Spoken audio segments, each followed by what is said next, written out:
We are about to do an epic road trip across all of Cambodia in a tuk-tuk. Situated between Thailand and Vietnam is a small country called Cambodia, which often gets overlooked, but it's one of the most incredible places in Southeast Asia. It's home to ancient temples, wild jungles, chaotic cities, and islands that look straight out of a travel magazine. And we're about to try something absolutely ridiculous. We got a tuk-tuk, one of those little three-wheeled taxis, and we're going to drive it around the entire country. We've never driven one before, the roads are unpredictable, and we have no idea what we're doing. But we do have a questionable amount of confidence, and that's good enough for us. So let's see how far we can go. This was one of our top things to do in our bucket list, and we're doing it. We have never ridden a tuk-tuk before, done a little bit of practicing the other day, but nothing too much. Come have a look. This is driver's cabin, got some JBL going on. All of our stuff, we have quite a few bags. Nike and Playboy. What up? You know we're not playing games. So we are actually in Siem Reap right now, where we've picked up this tuk-tuk, but we're not going to be exploring this area and all of the beautiful ancient temples like Angkor Wat until the end of this trip. We're gonna hit the road right now because we're just too excited. Yeah, we just want to drive. Man. It was so hard for me to sleep knowing there's a tuk-tuk outside and we're still not driving it, so let's crack on with the road. Coffee. Let's try and start this thing. Let's turn around. Water supplies rolling. Officially, we're beginning travels on Toast, Tuk Tuk Adventure, Cambodia. Buckle up. You've even got matching t-shirt for the tuk-tuk. Oh yeah. What up? This is sick. I'm like a little kid, so excited. So today we're actually heading to Battambang, and it's pretty cool to see how creative locals get with their tuk-tuks and stuff, and see school kids riding around on their bikes. We're starting to see the countryside and the fields. First impressions of riding in the tuk-tuk for me, so much space, just chilling back here, it's great. What's it like for you, driver? Kind of scary, to be honest, like because you kind of have to stay on the side lane because cars are taking you over, and then everyone's trying to take you over. No, it's not nice. And unfortunately, you can't go very fast in this thing. After going for almost an hour, you starting to smell a little bit something, so we're having a short little break. But we're probably gonna find some food somewhere. Yeah, we'll maybe drive a bit further, I think, and we'll stop for some soup or something. Just stop for food. We found a spot. We're gonna get these sausages here and some omelette. It's really hot. Yeah. The sun's shining on like this half of the body, so I think I'm getting pretty burnt. Are you burnt? On this side of my leg, as you can see. Even though Cambodia is similar to Thailand and Laos, I always see different snacks I'd never seen before, like these. It looks like a pancake folded, but it's actually banana and some kind of muffin. Palm muffin. Okay. But yeah, we're just gonna enjoy this food, get some energy, back on the tuk-tuk. We got like just 100 kilometers left today. Okay, thank you. And I also got this palm muffin. Doesn't taste like much, but smell it, Mario. Like.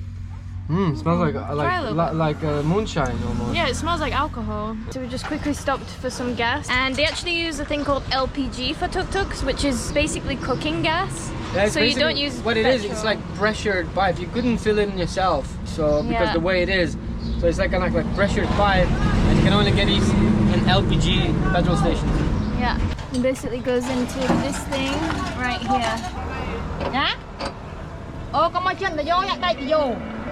Con này bên đó nghe đi phơi nè, cho bạn.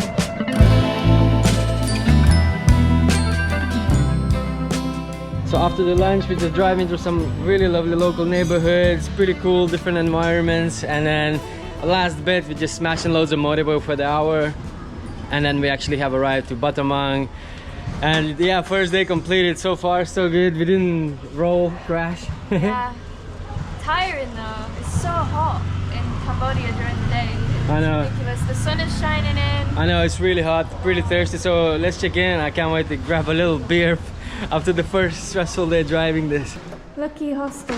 Oh yeah, this is nice. Yes. I like this. Very nice. Yeah, big.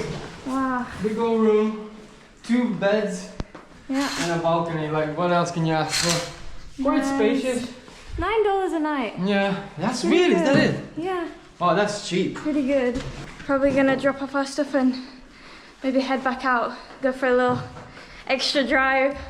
all we want to do is just drive around Tuk Tuk. Actually, I don't know, maybe you're tired, but... No, yeah, I don't mind to drive. I love it. I love it. Right now we are in Battambang, which is the third largest city here in Cambodia after Phnom Penh, the capital, and then Siem Reap, where we just drove from. It is not a very touristy city. It is up and coming and it has been developing over the past few years. It does have a mixture of quirky galleries and cafes, as well as local vibes and really nice markets. We actually just went to a market this morning and got a few supplies for our tuk-tuk. One supply in particular that I wanted, which is a basket for the back, because last time we were driving, the water was rolling everywhere, so this First ever purchase. Tuning, yeah. You know? First ever upgrade on Tuning our it up. We've actually had quite a few people coming up to us like, where did you get this from? How are you driving it? What is happening? Because driving a tuk-tuk in Cambodia as a foreigner, like renting one, is a brand new concept. We've had loads of locals looking at us and laughing as well because they've never seen that before. It's just one now, they went like, whoa. Yeah, and just to be clear, the company that we're renting from, Tuk Tuk Rental, they actually work with the local community to rent the tuk-tuks off locals and then rent them to foreigners. So it's not stealing any local business, if that's what you're thinking. If you're interested to do this type of adventure, there's actually a link in the description of this video with a little bit of a discount if you want to do it for yourself as well. But yeah, today we're gonna explore Battambang in the tuk-tuk. Where are we going? I don't even know. Let's go for a cruise. Drive around, like a little cruise. I just love riding it, you yeah, know? it's so fun. So we just drove 20 minutes from Battambang town and we've come to the Bat Cave, which is probably one of the best things to see here in Battambang. It's basically this kind of temple complex with beautiful statues, but at sunset, millions or hundreds of thousands, I don't even know how many bats, fly out of the cave. Even though we have visited this place before, we have never seen monkeys before here on the statue just chilling. This place is actually pretty wild. No wonder there's, you know, bats and stuff like that. There's also monkeys and who knows what else there is up in this hill. So this is the cave where all the bats come out of, and there's loads of seating here, so you can literally just buy a drink and snacks here and then just chill and wait for them to come out. But it's pretty quiet right now. Alia's just got a coconut. I've got a legal amount of beer. Apparently it's legal to have one, and we got some local sausage coming in a bit, and all we do is chill now, wait and see the bats. Can you hear the sound? It's like a... Yeah, those are the That's bats, the bats. yeah. I quite like, to be honest, the sausage in here. It's made from all bits like intestines and all kinds of bits of meat. Fermented one again. It is fermented, yeah, so it's kind of like inspired by Chinese sausage, I think, but it is grilled and it goes really well with beer. So there's a lot of street sellers walking around here, and we just bought a whole bag of pineapple. She's selling other kinds of roots as well. This is what, $1. That's a lot of pineapple. Yeah, it's like 2 pineapples in one. It's for like a family. So it's already past 5:30. Usually at this time the bats should be out by now, but it seems like nothing's coming out because it seems like it's really busy today and it's quite noisy. Just as we thought it's not gonna come out, they finally have come out, and there we go. And now you're gonna see them for the next like 20 minutes to half an hour. These amazing creatures just flying around. Like, it looks proper mental. There's so many of them and they just like keep on coming out. Literally a cloud of these bats. Bada boas, close your mouth. Guys, we're moving because they're actually pooing all over us. Like, this didn't happen last time. I just dropped in my hair twice. I was literally just enjoying the views, like wow, and this went literally almost in my mouth. So yeah, you gotta watch out. So we just come and sat in the tuk-tuk because we have a view of the Bat Cave from here and we can see them all coming out. Thank you, tuk-tuk. Saved us this time.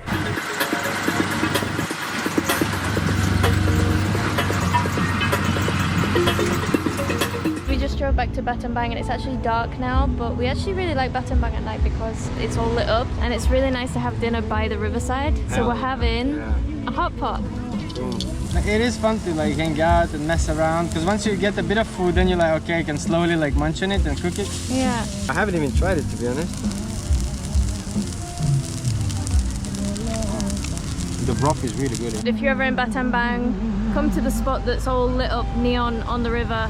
You can't miss it. The food is amazing. We're gonna hop back in the tuk-tuk, head home, get some sleep because we got a big day tomorrow. You know it. So we're about to leave Battambang. We have woken up a little bit late this morning. It's already 11 o'clock and we still haven't left.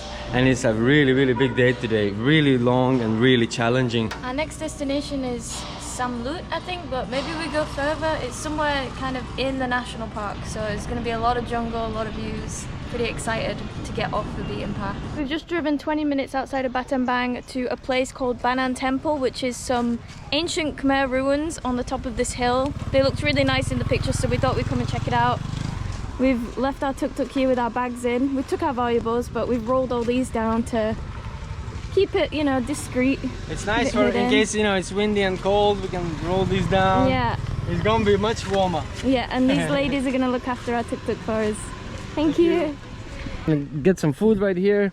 Families coming here with kids. All we've seen so far is just local people. We're the only tourists. And apparently that's the staircase to the temple. Siem Reap vibes, man. Like, look how ancient that these staircases.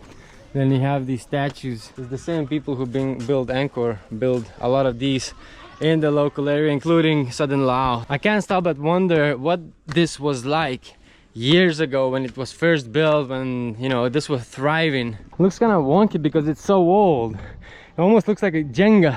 Everyone's going to Angkor Wat, but look at this. Wow. Absolute time capsule. We've just been walking around these ruins for a while now, and there's 5 altogether, and it's just so beautiful. It's so peaceful. There's hardly any people here, 0 tourists, just a few locals come in to spend a bit of time here in the peace and quiet, and the flowers and plants are really beautiful as well. Butterflies everywhere.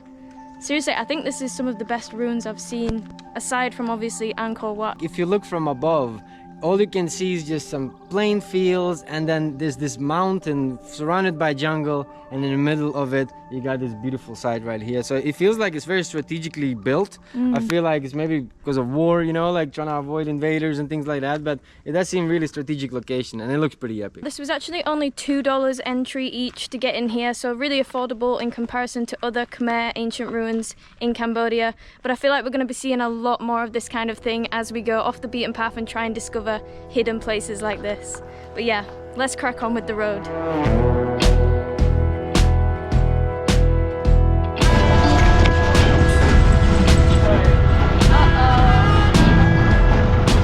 It's bumpy.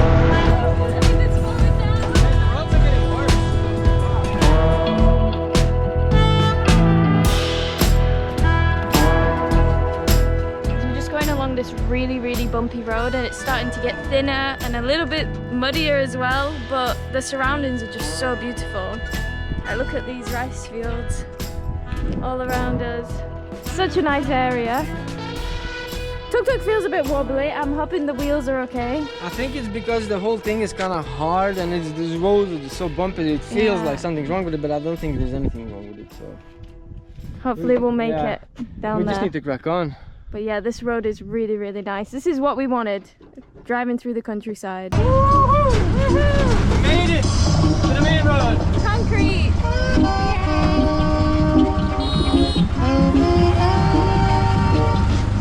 We've been driving along these amazing country roads for a while now, and we were actually looking for this one specific restaurant that we came to the last time we drove along this road, but we haven't found it so far. I'm not even sure if it is the exact same road that we're on, but we're just still enjoying the views here. There's so much nature around, like, listen.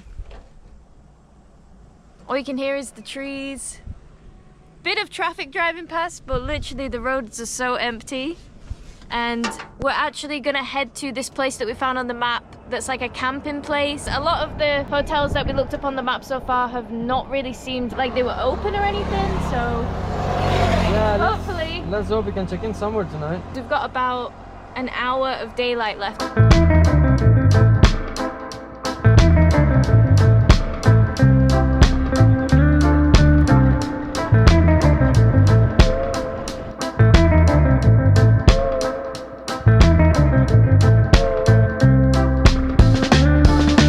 I've got the location here. Hello. Looking for camping? Yeah. Oh. I go petrol station, yeah? Yeah. Google Maps say there and try. Yeah. Is this a new place, yeah? Yeah. Okay. Okay. Okun. Okay. So we're just trying loads of different roads to get to this camping spot, but it's right there. So we're nearly there. And hopefully they'll have a room or a tent or something for us. Because right now we're just off-roading big time. There's a lot of squeaking going on here, but it's just the metal, thank God, so we need to just fix that up a bit. And hopefully the tuk-tuk will have survived the first big day on the road. This place is like behind the petrol station. And okay, in here there's like a whole shop.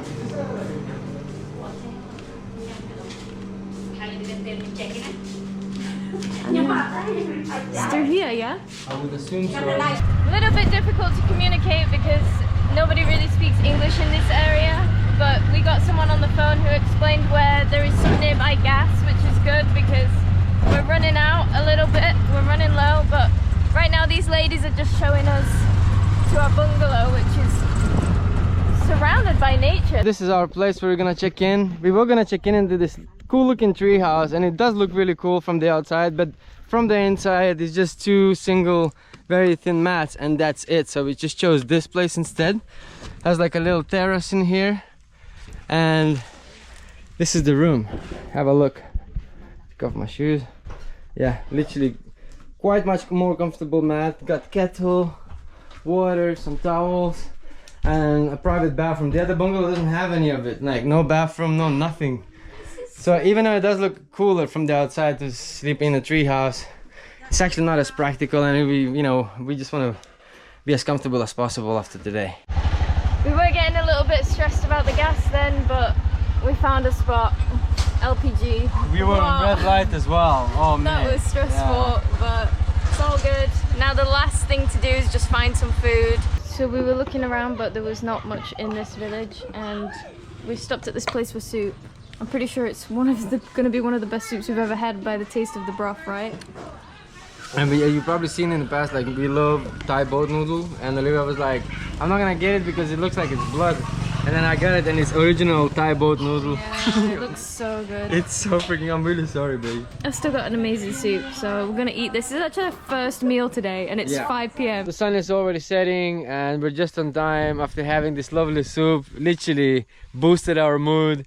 So we just got a fridge with like some ice cream, of course beer, and things like that, some snacks. So we're gonna have a really lovely evening. Kind of wish we bought some timber from the market. Apparently you can do a barbecue right here as well. There's like a little platform. And what a place. I'm just so surprised that no one even ever mentioned this place. I've never seen it anywhere, and it's literally in the nature. And they even have like a canopy.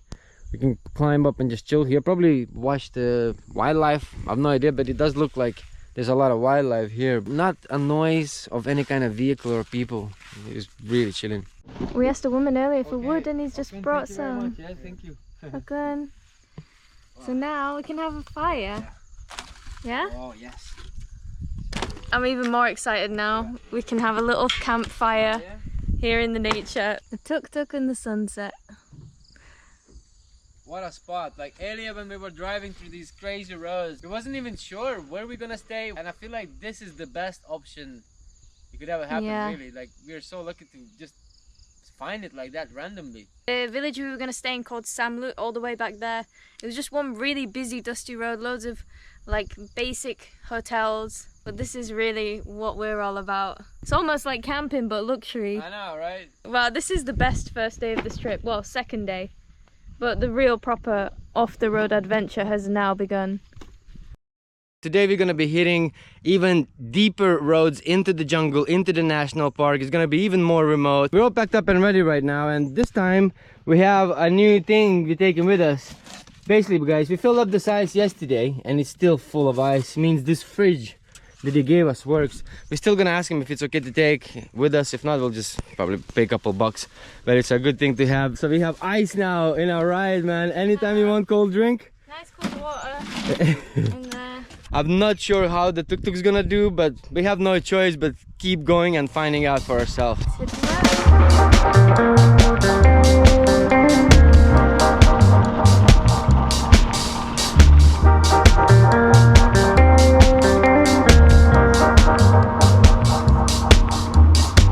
So we're driving, enjoying the ride, beautiful nature, so much greenery, and then we reach this road and we stop to realize what we're about to enter. Look at this, guys. It's just pure dust. It looks really not enjoyable, and I don't even know, should we put some masks on? Probably should. Right, so we are pretty much ready now for any kind of road. Good thing I have my mask, man, my balaclava. Yeah. So this is gonna be very, very useful right now. Are you ready for this? I don't know, my mask is somewhere deep in the bag, so I'm going like this. You should maybe wrap up a t-shirt over your head or something. This road is super dusty, I'm just using my hat as a mask. But we're starting to see some really, really beautiful mountains, the Cardamom Mountains in the distance, which means we're getting closer today. We've actually just arrived in Humi Pramoy, so it's like a small town, and we've just stopped at the mechanic because we're trying to find some oil for the tuk-tuk. It's a little bit different to the usual oil you would use in a motorbike. We've got the specific name, but we couldn't find it in the last place, so we're checking here. Did you find the oil? Yeah. You have it, yeah? There's 3 different types, and just wanna see which one is the best. Okay. So we're gonna just top up the oil in the engine area. Not that I know much about tuk-tuks or what the hell we're doing, but we're basically just looking after the tuk-tuk while we're going on this road trip because we have to make it around all of Cambodia. Even though the road conditions aren't the best in some parts because of current roadworks across Cambodia, cruising along the windy country roads with nothing but us, the tuk-tuk and the nature all around us is one of our favourite things about doing road trips like this. We're heading through Phnom Samkos Wildlife Sanctuary, which is home to rare wildlife and plant species, as well as Cambodia's second tallest mountain, all located within the Cardamom Mountain range. We didn't even realise that this area is also part of one of the largest surviving rainforests in Southeast Asia, stretching throughout Thailand and across the southwest of Cambodia. So we'll be taking jungle roads like this over the next few days as we explore the country. We've just arrived to this village that is by this massive reservoir lake area called Mot Prea.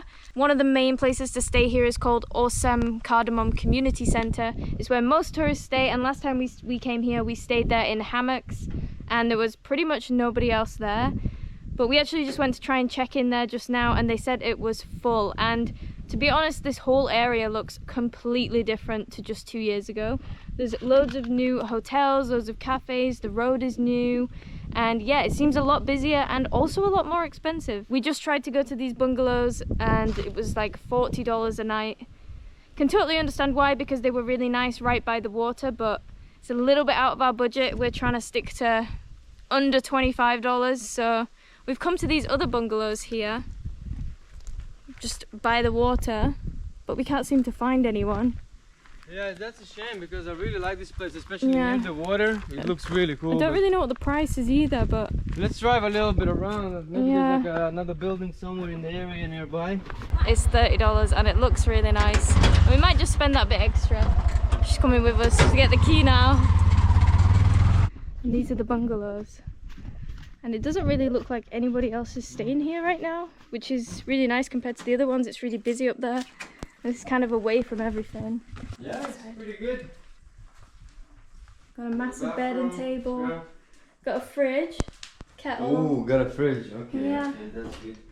This is nice. Yeah, I think it's okay. Yeah. Any people? No? No. Okay. No. Good. Okay. So it's just us. Okay. With this view, look at all these plants as well. This is so nice. Yeah. I think we should just spend the extra money. Why not? Alright, let's do it. Cambodia! Boom. Premium! Yes.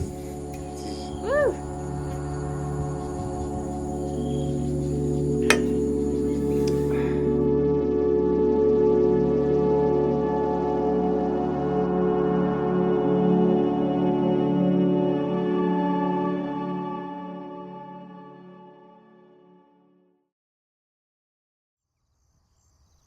We've just woken up at our bungalow. We're enjoying a coffee, and it was actually really hard to wake up this morning because it's so quiet in this area. You can't hear anything. It's really dark in the room. We probably could have slept all day if we hadn't set an alarm, so luckily we did. And we're just trying to pack up really fast and crack on because we've got a really big adventure today. Yeah, we're gonna be driving through a national park. Last time we were driving there 2 years ago, it was absolute terrible roads. We were driving through dust. It was really slow, and we had motorbikes. So now with the tuk-tuk, that would be way worse. But I do believe that the roads probably are fixed now, and if that's the case, it's gonna be a really cool and easy day. We're driving to Koh Kong today. Unfortunately, Koh Kong has everything booked up. Koh Kong is quite expensive for hotels. I mean, so far in Cambodia, a lot of places have been quite expensive, but so the budget's gone up a bit. But I don't know where we're gonna. Yeah. Eh? Hey, here we go. Hey! Roll into the river. For an extra day. You ready? No. Let's go get some more timber.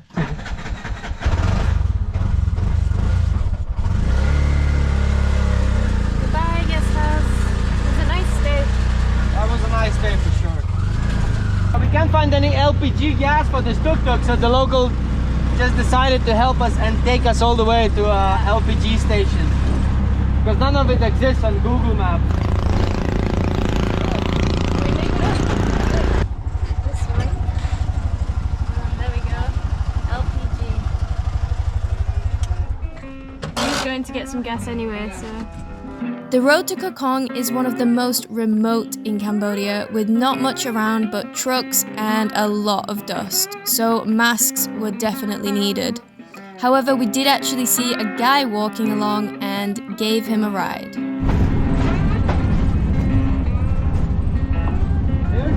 Yes, Looking there. okay, my brother. No problem. Have a good day, boss. Bye-bye. Bye-bye. Probably works at the dam, right? Yeah, I think so. Never picked up a hitchhiker before, it's a good feeling. Mario! Oh my god, Mario! The camera here. Oh my god! I'm sorry. I didn't realize Oh my god! I barely got any on me. I'm so sorry. The drone bag, everything. Oh man. Oh my god. Okay. I thought the tuk-tuk was gonna protect me, but the rain covers are up. I don't know why I thought that would not hit me.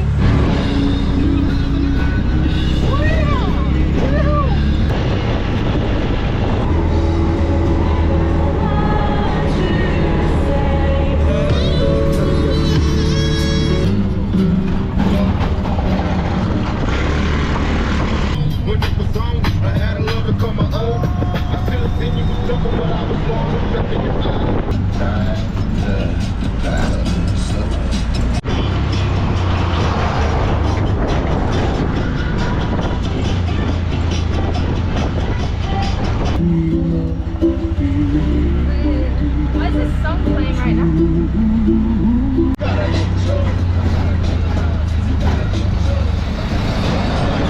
Wow, this is the road we want.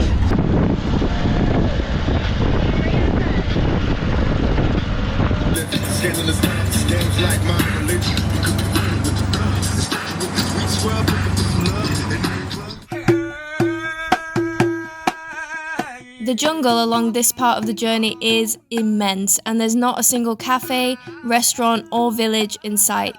Only workers on the road, slowly fixing it up in patches. So we were pretty relieved when we finally saw the coast in the distance, knowing that we were getting closer to Koh Kong. We've just arrived in Koh Kong, guys. Look at us. Feel like I'm orange. Like I've already got a fake tan before we've even made it to the beach. Oh man, there's a lot of dust.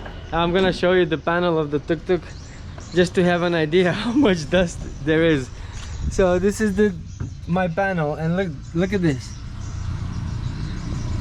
That is just pure dust. I don't even know if this is gonna come off. All this dust. Guys, all orange. Look at Mario's hat. It's so orange, it's not even the same color anymore. Wow. It's ridiculous. It's pretty bad. Yeah, we definitely need to wash. Yeah, definitely need like a nice little shower, check in and have some food. It's already like 3:30. We haven't even eaten today. So this is our room. Bathroom, 2 beds, a little bit of storage. Simple, but just what we need for one night, and it was about $15 with the aircon and $10 with just the fan, so pretty affordable for Koh Kong. I think this time we're doing a little food delivery because Yeah, wow man, I'm maybe. knackered. I just want to like shower and be cozy in bed eating something nice. Yeah, today is a bit of a chill day in the room. Probably not going to explore much, but tomorrow we're going to be moving to a really cool spot here in Koh Kong, so we can't wait for that.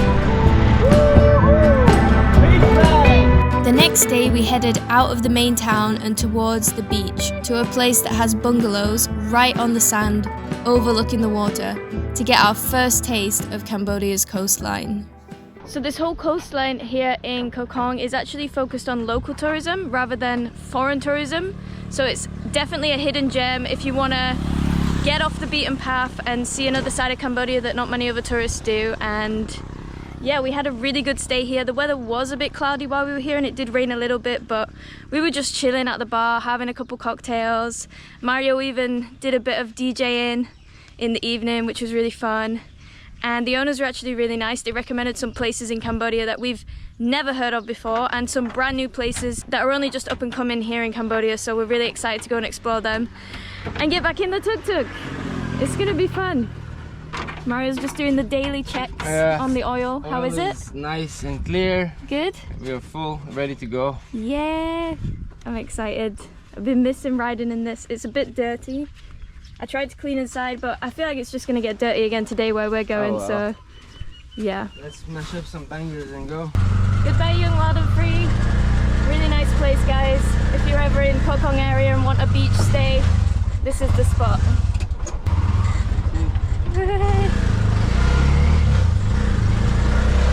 On the road again. So just leaving Koh Kong, the roads are still fully in construction. A whole lot of potholes, not very enjoyable.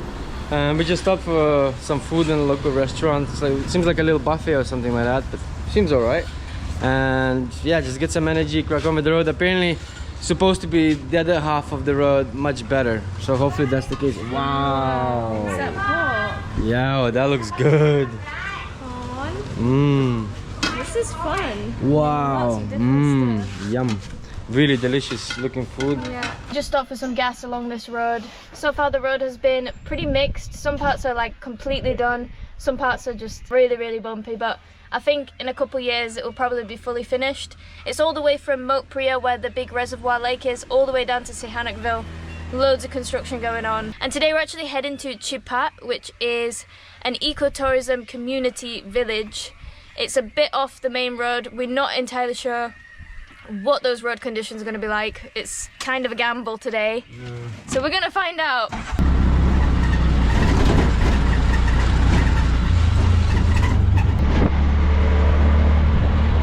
we just turned onto the small road that we were not sure about the conditions of, and so far it's not too bad. Just like a dirt road, so I think just go straight, yeah. So it's not too bad. Hopefully we can make it there in one piece, because the tuk-tuk is taking a beating today.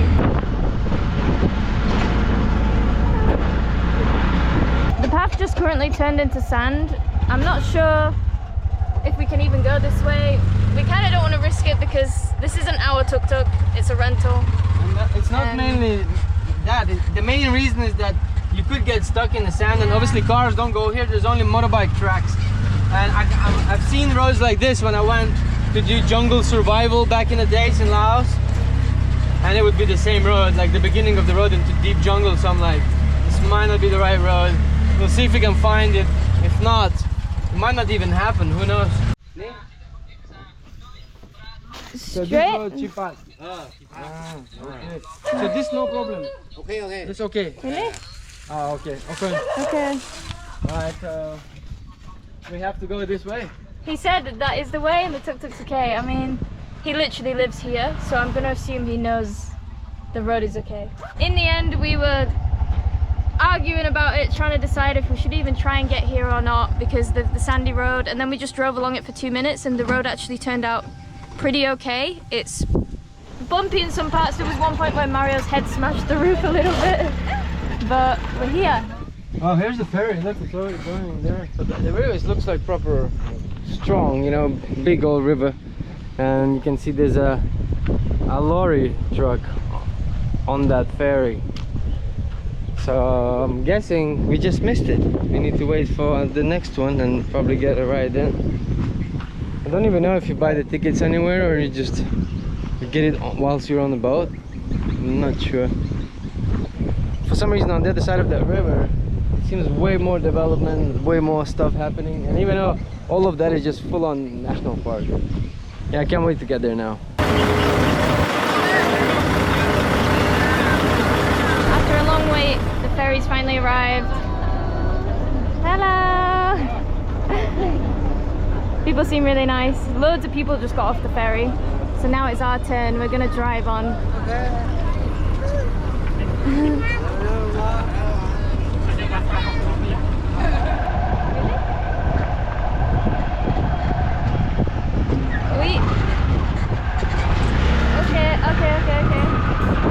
Hey, we're on the ferry. Boom. Yeah, no, ready. I go for small river.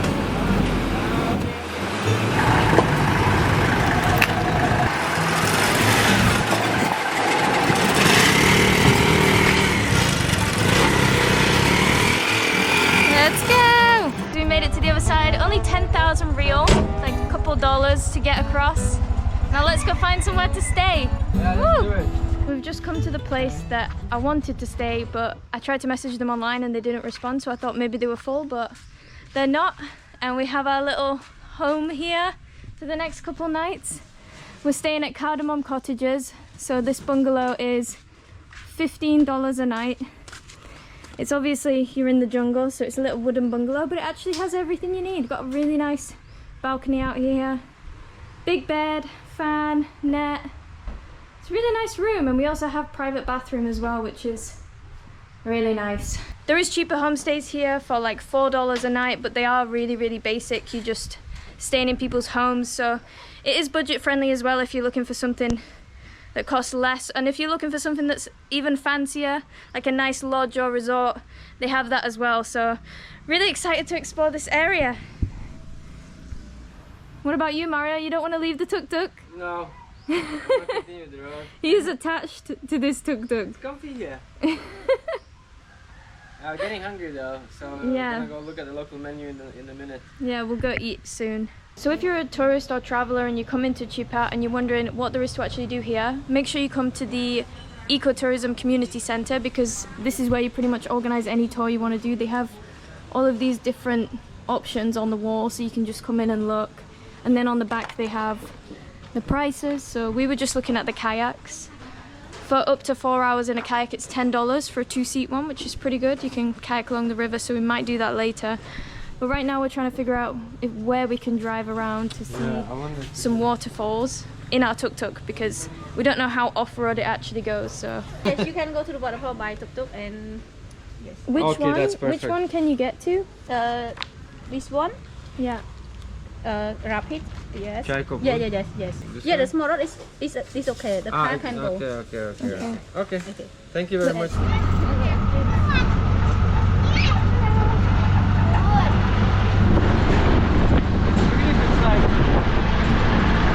So the lady in the centre told us there was 3 waterfalls we can access by tuk-tuk, which is ideal for us because we don't really want to do much hiking. And this is the first one. I think it's actually rapids, but there's these cute huts around here, and I think it's for camping as well. There's like a campfire. There's really calm water. You can just swim, you know, not much current, really kind of relaxing place. And the best part about it, that there's no people. And these are our first waterfalls that we've seen with the tuk-tuk. Most of the other ones in Cambodia that we've seen on the map were just really inaccessible if you're driving in the tuk-tuk, so we weren't able to go and visit them. But here in Chipat we can actually see some of the waterfalls, so really excited today. I think the best part of this place right here probably is just coming here with a barbecue, you know, cooking up some meat, having some beers, some time with your friends. This is the spot for that. So I don't think this is the spot for like amazing waterfall, but the next one might be. So we've just driven literally 2 minutes up the road to Chai Koppers, which is the name of the waterfall. I'm gonna go and try and find it now. Flowing down here. Hey, we're at the top of it. Nice. I wonder if you can jump. Probably can, but I would like to test the water depth first before I would jump. There's 2 massive logs in there, but that looks quite fun. Although it does look like the waterfall is not as active as it probably is most of the time of the year, because it's kind of dry season. Yeah. It's not much rain, and I can picture it what it would be like if it was like a bit more water. That would be fully overflowing a lot of waterfalls. We have decided to test out the waters for ourselves. Like I said earlier, I'm not gonna jump because I'm not sure how deep this is. That would be such a silly thing to do. Oh!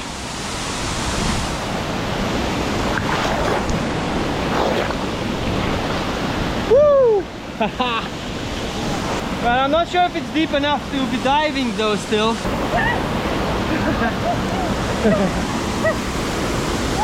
It's pretty cold, but It's a bit cold, right?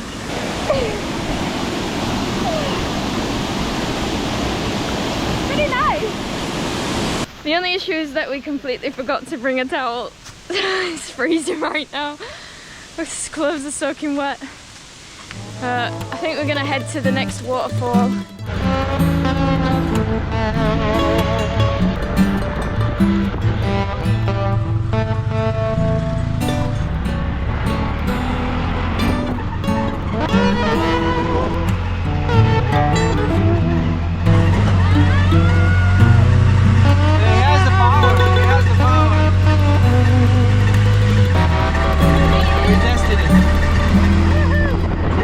Drove about 15 minutes along a bumpy country road to Onlu waterfall, and we're here. We actually made it all the way. The lady said to stop before you go in the uphill, but I mean we managed, so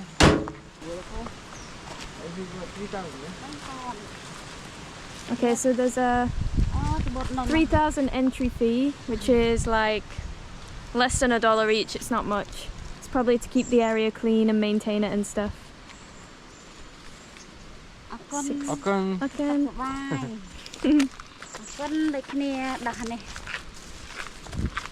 Okay, here we are. Oh, okay. The area seems way more remote than the other waterfalls, which were right next to the village. And much cleaner though as well. Yeah. It looks really cool. If you look at this one feels more of a jungle vibe. And That tree. if I throw out all of the three waterfalls, this is probably the best one. Especially if you're coming here for like a day, picnic, you know, even camping. Like you have everything, you have the hammocks. You just probably pay a little bit of money, and that's it. Mate, we can't wait to be doing camping with Tuk Tuk. I think we should buy some hammocks. Yeah. This is the waterfall, so looks really tall. Just come down a little bit to get a closer view of the waterfall. This looks deep enough to be jumping. I think you can jump from here, no problem. Looks really dark underneath, so it must be deep. Yeah, this is the waterfall. It looks pretty cool still, even though it's not so much water, it still looks pretty cool. But I can't imagine what it's like when it's raining here, all of this covered. Oh, starting to feel really weak after this coffee. They do make really nice coffee in this village here, but it's time to look for some food. There's not many restaurants. I've seen one coffee just here, but don't know if they make food, but let's go and check it out.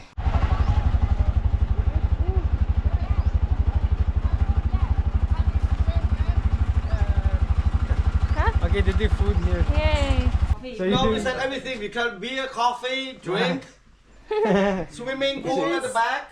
You guys watch TV a lot? You watch the news? Oh yeah, of course. What's the news saying? Yes, that we call National Geographic. National Geographic. Yeah, because the Channel remote 3? control broken. Okay. Yeah, it's broken, so only one channel is still on. Sorry, It's a good channel. Live stream Yeah. though. Yeah. Safari.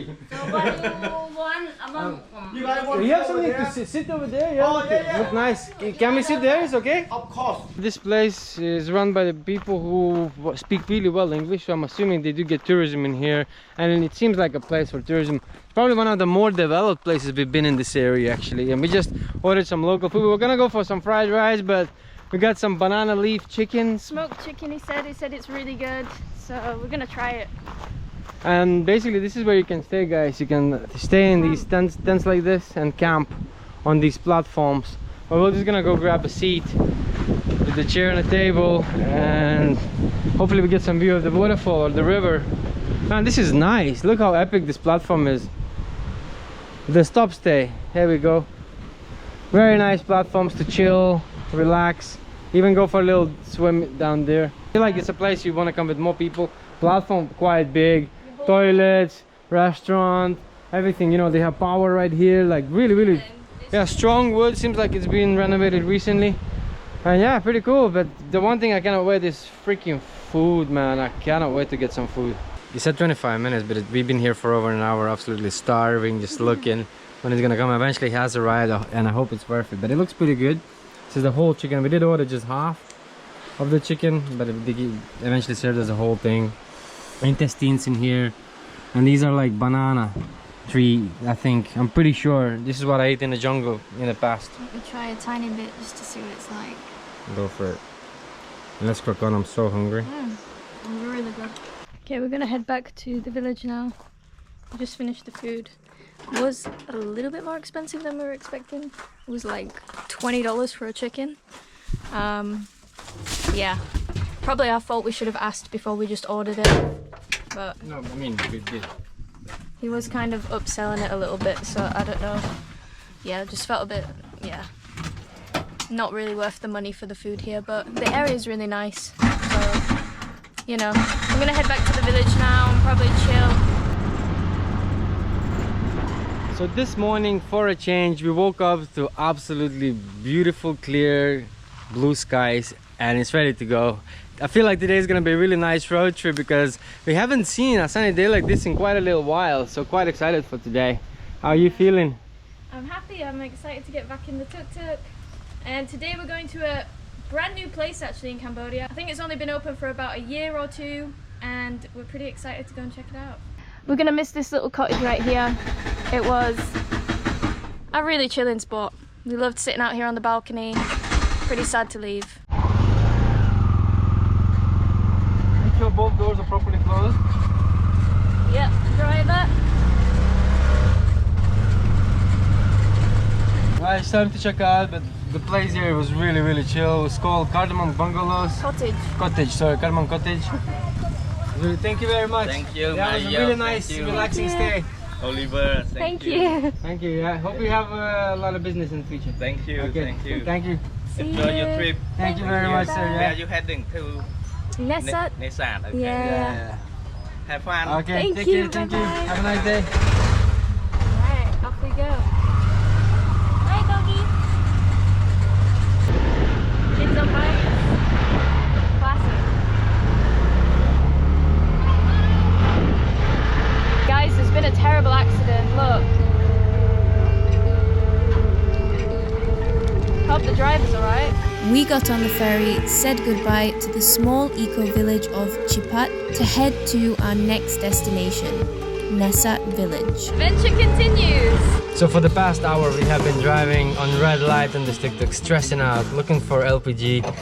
No one has LPGs, you know, generally thinking that this is the time when we're actually gonna have to call the company and ask them how to access emergency gas. Apparently there's an emergency tank with gas, not sure how much, but The gas stations are not even on Google Maps, so I'm worrying if you'll get there or not, but all good. Full tank now, and the next stop, Nesat.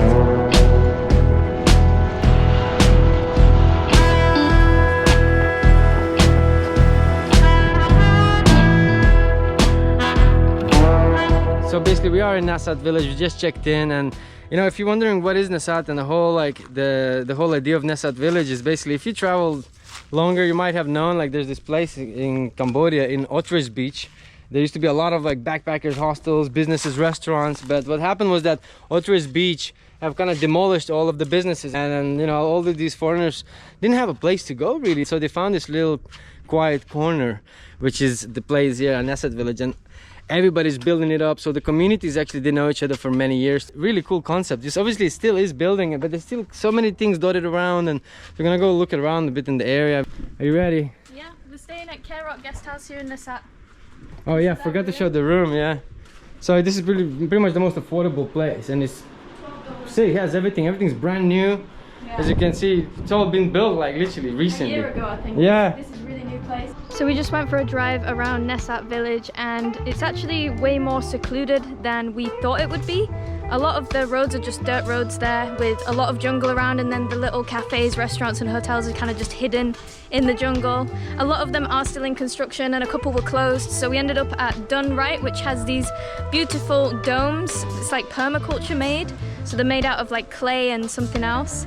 and they look really cool to stay in. I think it's $25 a night there, but the food was absolutely amazing. It was like Western food and really affordable. Probably gonna go there tomorrow, but right now we've just driven to the beach, which is about 10 minutes away from Nesat village.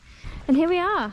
What do you think? Nice, I like it. Look at all these palm trees lining the beach behind you. And there's like a few little bits, as you can see, like there's a kind of like opening there, and it goes all the way around, and then this beach just kind of goes all the way there. The tide is in, as you can see, so the water's all the way up now. Yeah. I do think eventually the tide goes down. I think and I mean, sunset is good, probably. I mean, look at these like spots right here, like such a like little photographic spot, right? Just like palm trees surrounding it, like proper nice, man. I don't think I've been ever to a beach like this one before in Cambodia. This is quite nice. Massive coastline here. Yeah, it's really cool, right? Water is so calm. Look at that. The Gulf of Thailand is calm. Perfect for swimming. I got a feeling that this is the main spot for the local community to come and hang and chill, because like all of these bungalows, looks like people come here on the weekend, you know, like with all the families after working all week hard, have some beers in here, some food, chill. I mean, man, this is really cool, like proper lush. It feels really well looked after. Yeah, I really like these palm trees, right? They're literally on the water. Oh, it looks really nice. Now we're next to the lagoon that apparently this is the Nesat village lagoon. It's like a water quarry, but the locals come here to swim and stuff like that. And the water from above looks proper nice and blue. And yeah, man, the jump seems pretty high as well. It looks really cool. I totally forgot to mention, you know, they give you these cool looking booklets when you arrive. So it's all like they do it themselves, you know, to give you a bit of information, but it's still very like new and developing. There's still a lot of work left to do. So I was just about to go wash my hair, so I was just combing through it. Look at my hand after combing my hair. Look how much dust was in my hair. That is disgusting. I need to have a good deep hair cleanse. Today we're heading to Sihanoukville, which is the gateway to all of the islands. So we're going to be there for a couple of days, and then we're going to be going on a few adventures. It was directing us to the highway. Unfortunately, tuk-tuks can't go on highways, so we have to take the dusty, bumpy, unconstructed road, which we've seen some crazy stuff on this road so far. We saw like a truck overturned on the side. There's loads of traffic, loads of trucks trying to overtake us, really dusty, so we've just kind of driven out to this reservoir just off the main road there, and it's really nice fresh air just for 5 minutes break. But I think we're almost over halfway there, so not far now.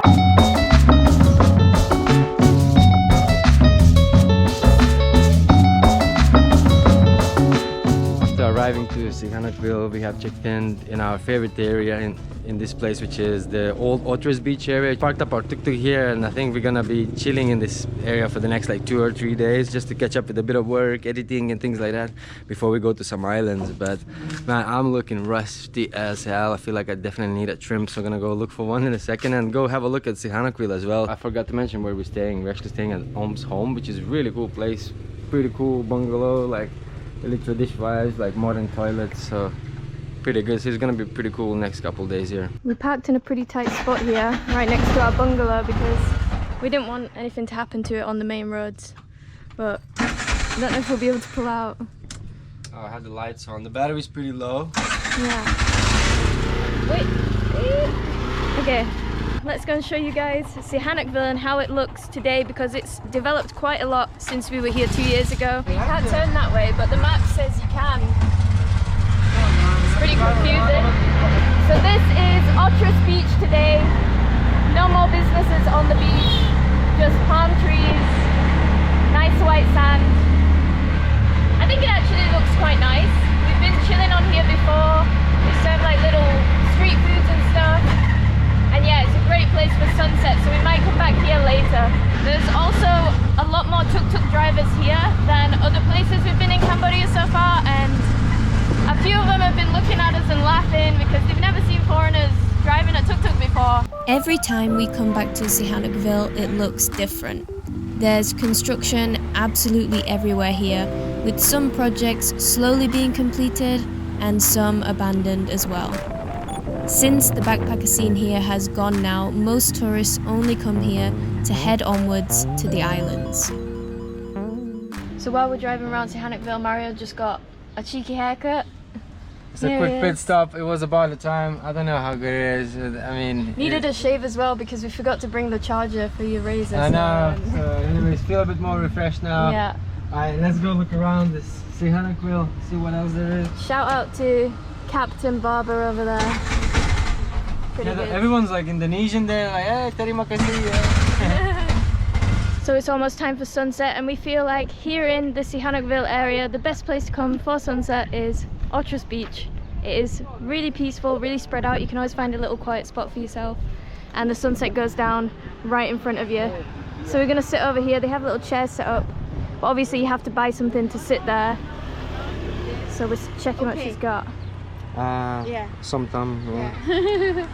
Not very hungry. Yeah, not very hungry. You want a little somtam with beer? Maybe just a drink for now. Okay, sir. Free. Just a drink. Yeah. Okay, okay. Can I have a drink? Okay, how much? It's been a little minute, well, like 2 years exactly since we've been here. It kind of is very similar experience, you know, when you look at it. But yeah, it's pretty chilling, man. Not that many people. It is like a weekday. Not sure. Yeah, maybe. Yeah, see, people offering food and things like that. So here's little cute tables. We'll probably just sit somewhere here. Why not try the local seafood while we're sat here? I think it'll go pretty well with the beer as well. Yeah, hell yeah. Did you win? Nah, but I have been winning though. I have been winning. I have like a massive. You can even hear it. I don't There's a even know lot if of you've it. explained on the vlog about the lottery. Have I not? I don't know. It's really classic pepper and lime Yeah. in Cambodia. Okun. Yeah. Okun. So I have learned in Cambodia quite a while ago whilst traveling that there is this really cool thing, and that's the only country that still does that, where you can basically win beer. So when you open your can of beer, is a little thing. Did you win? Yeah. You can look won. on the Oh, lid, you actually did. There you and go. it says 1 can. Yeah. So This is the losing so one. basically, yeah, win or lose. So you just simply win 1 can of beer, and you exchange this for a can of beer. I think you just pay like 500, which is like like 10 or 15 cents, Usually something it's- really silly. But yeah, it's really cheap. And when Olivia just won, no one was really surprised that much because you really win quite often. I'd say a good old 75% of times, really. I'm gonna show you quickly like my little stash, see if I can even get them all. Guys, that's how many Mario has right now. That's Yeah. a lot of free beers and a cheeky mint in the And a middle. cheeky mint. Yeah. Yeah, I'm getting old, man. Collecting them in You there. know, carrying a little mint just in case. It's like grandma's purse, but no candy, just free beer. Yeah, we met a foreign couple who were also doing like a road trip around Cambodia, and they were leaving in a few days, but we told them about the beer thing and they had no idea. So if you come into Cambodia, always check your beer can lid. Hell yeah, but it's anyways, a it's win. time to try the little apparently she Lobster. said lobster. I'm like, really? That's the cheapest damn lobster I've ever seen. This is tiny. $2.53 lobsters. You can't get it anywhere. I was like, what? Only in Cambodia, on the beach. You know what I mean? So first of all, look at this. This looks like praying mantis but water. Right? Praying mantis water version. Go on. Right? Okay, let's try. I think you pull out the meat here. Oh, it's lovely. And they put the seasoning, salt, pepper, something else, Lime. lime. It smells fresh. It probably is. I mean, the water's right there. I feel like you can eat this bit as well. Yeah, I can probably smash it up with the just beer. try. Yeah, you can try the whole thing. Maybe just try the meat first. Yeah. It's really crunchy. I don't think you're supposed to eat that bit. But this is really good.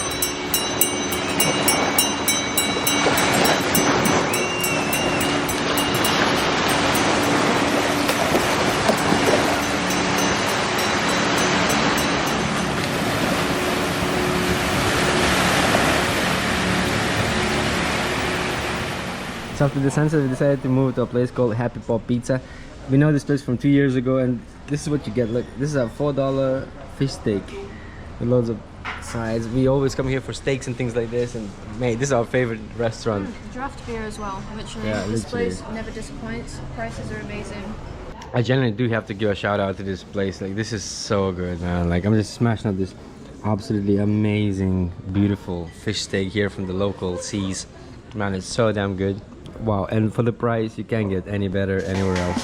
So after having to leave our tuk-tuk on the mainland, we have taken the boat and came to literally our favorite island here in Cambodia, Koh Takiev.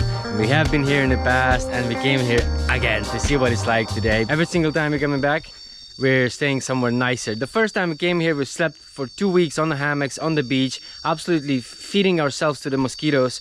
This time we upgraded to a bungalow. It's pretty damn cool. We got like our own little privacy, and the best part is, guys, we have a private bathroom on an island. Not bad. So back in 2018, we actually stayed in a place called The Last Point, which is very well known between the local backpackers here in the community. But unfortunately, the very last time we came back, this place was completely run down. Like, there was nothing happening. They were building something, but it wasn't the vibe, man. So we came back again. This is our third time, and Last Point is open, so it's quite nice, to be honest. And the beaches look cleaner than ever before. We've never seen it so clean. Usually, like, the global problem of plastic washing off from the sea to the sand is just like a normal thing, but seems like it's kind of slowing down a little bit, which is really, really cool. And the weather has been literally, couldn't ask for anything better, right? Just blue skies all day long. Yeah. This island is known for not having any roads, very limited Wi-Fi and electricity, and yeah, it's kind of like a secret island paradise getaway without the big resorts and hotels. I think there's only 3 places open to stay on this island right now. One of the best things to do here on Koh Takiev Island is obviously chill on the beach, and one of the best things about the beaches here is that they're always completely empty. There's never anybody else on the beach. The last 2 times we came here, there was no one else here. In fact, I think this is the busiest time because there's 2 people down there. So it feels pretty crowded. Maria's just having a swim. Look at this water. Look how still. Look how clear. Now look at my back. Yeah, there's been a lot of bites happening. It's actually a bit scary. You're gonna have to stand up to show them. We don't know if it's sandflies or mosquitoes, but this is the only downside of this island. What the hell, they actually doubled overnight as well. But yeah, I think salt water helps to ease the pain. It's crazy how quiet it is, like where is everyone? Day 3. So today, for the first time, I decided to just leave the Last Point for a little bit. We got the entire Last Point squad with us, and we decided to go all the way to the Elephant Rock. Just a bit of a walk. It's like 10 o'clock in the morning, I think, or half 10, 11. What time is it, guys? I don't know. The one thing I know for sure, I'm on beer number 4 already, but still feeling good. It is Christmas Eve actually right here. Is it Christmas Eve or Christmas Day? Christmas Day! Christmas Day! Merry Christmas, everyone! So yeah, these are the vibes, and I think it's a good shout. And look how many there is of us, like loads, all of us. Olivia's at the very front, leading the squad. But yeah, the goal of today is just going to the Elephant Rock and then jump off the rock. So walking through the jungle, absolutely chilling vibes, and haven't been to Long Beach in like 2 years now. And we're about to come to it, but I can hear noises. Like, what the hell is going on, man? And we do hear a lot of music coming from some people, like partying on like speaker like or something. a day trip over there. Yeah. Have a little party. Should we go and check it out, see what's good? Maybe we can get invited to a little party as well, you know?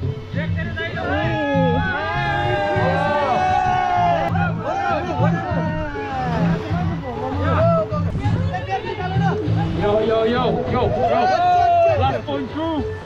Is anybody, can you hear it? Can you hear A it? little bit. Yo, Last Point crew, who's ready for the beers, man?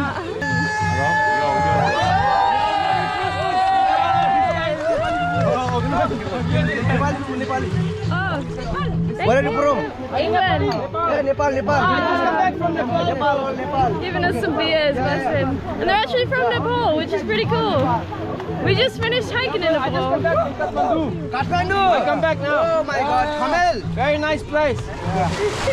Nice to meet you, bro. Merry Christmas. Tanyabat. Tanyabat. Nepali language. Thank you. I only know Tanyabat and Namaste, brother. Oh my God. Thank you, brother. Thank you. It's like a family. Yeah, it's nice because we just come back from Nepal, bro. Bro, Yes, brother. Yo, Merry Christmas. So we ran into these Nepali people, they give us beer, and now we're just sat here chilling with them on the beach.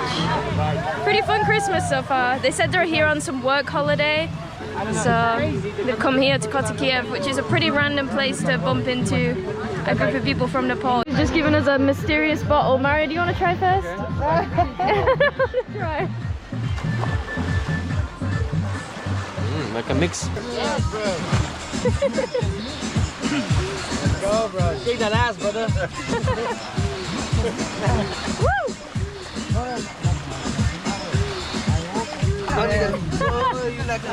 Mario's shy. It's like I'm shy. all together. Family. Beach party.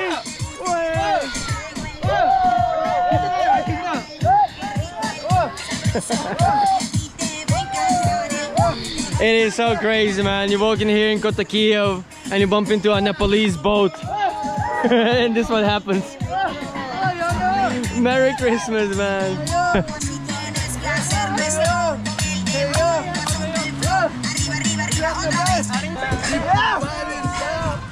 Yes, my man's got the moves. Come on, bro. Show me. Yeah, Nepal represents, bro. My man's a rapper from Nepal. समुद्रको छालमा सारा बस्ती हाम्रो पुरेदेखि खैरे हामी माथिको छतमा बगलीको रातमा हामी पनि भन्छौँ हामी भन्छ सबै हुन्छ दामी भन्छ दामी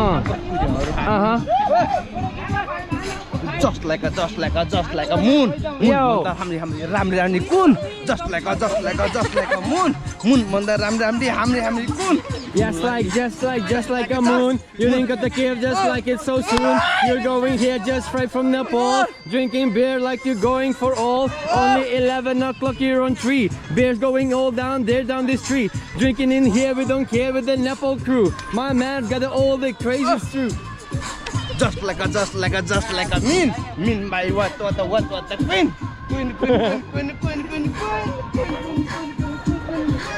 Yeah, bro. Cambodia.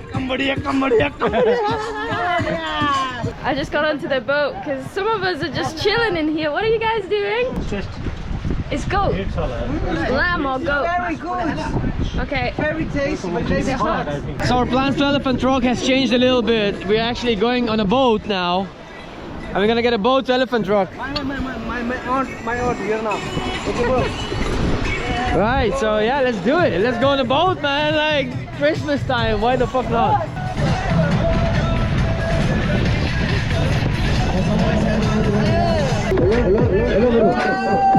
Christmas party all day long on the boat. We're going to the boat today.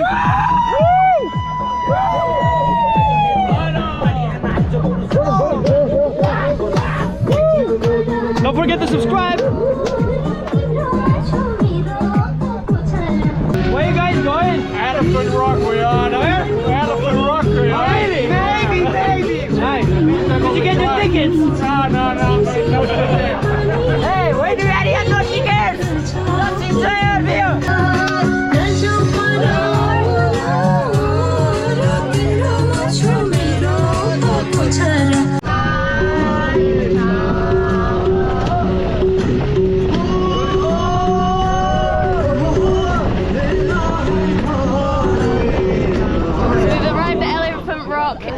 The brave few have gone to get on the rocket jump. Oh my god!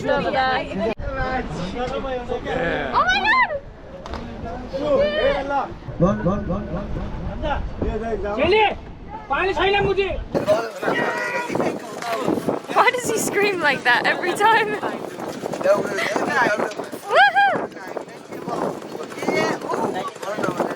Some people just went jumping off Elephant Rock, but everybody's come back with some kind of injury or cut. It's actually a lot more rough than you think.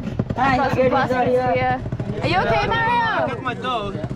Cut your toe? How was it? I saw a massive blood puddle and I was like, I cut here, I was like, but it's not mine. And I cut here. I was like, it's not mine. I was sitting in the boat. Like somebody. It was you. And then I did this And the toe. This is really bad. Oh yeah. I'm glad I didn't go. Pretty wavy, pretty dangerous out there. Yeah, but it's totally worth it though. In the end, I was feeling a bit drunk and tired, but it's kind of woke me up a little bit. Thank you guys. So this is where it ends with the Nepalese encounter. We're gonna get off the beach here. They're going onto the mainland. They were like, you guys should come to the mainland. We're like, we can't, you know. So yeah, we're gonna hop off here. sad times, but made our Christmas. Yeah, that was really cool experience. Thanks to the Nepalese people here. Dhanyabad guys, dhanyabad. Bye!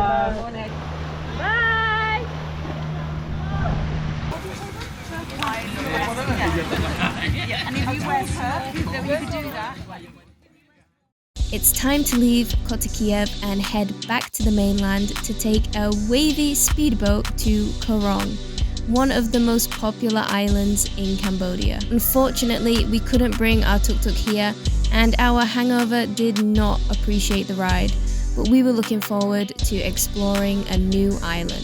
So we have just arrived in Koh Rong, which is known as probably the most touristy island in Cambodia, and right now we're at one of the two main ferry piers where you'll get off when you arrive here on Kampong Trach beach, and it's pretty chaotic. There's a lot of stuff going on around us. Especially when you come from Koh Takiev island where there's literally not even a single bicycle on the entire island, and then coming straight to this is like, whoa! Yeah. What's going on, man? We're back in Koh Phi 2.0, but to be honest, the island itself is pretty cool. It looks pretty nice, I'd say. Yeah, we did have a few preconceived ideas about this place, that it was going to be really busy, and it is, but we have found a very amazing part of this island that we can't wait to show you later on, where we are staying. But for now, we're just going to explore the busy side, see what's around 100%. And we're meeting a guy called Lewis. Has actually been into one of our 2 or 3 years ago video when we were going to, what was it called? The James Bond Island. Yeah. So we're having a beer, waiting for Lewis, just kind of like checking out the beach, man. Like us coming, straight from Koh Takiev, feel like a bit like a kind of like wild animal here. Like I don't know where to go. I haven't been around that many people in a very long time. A lot going on around. I know, man. Restaurants, music.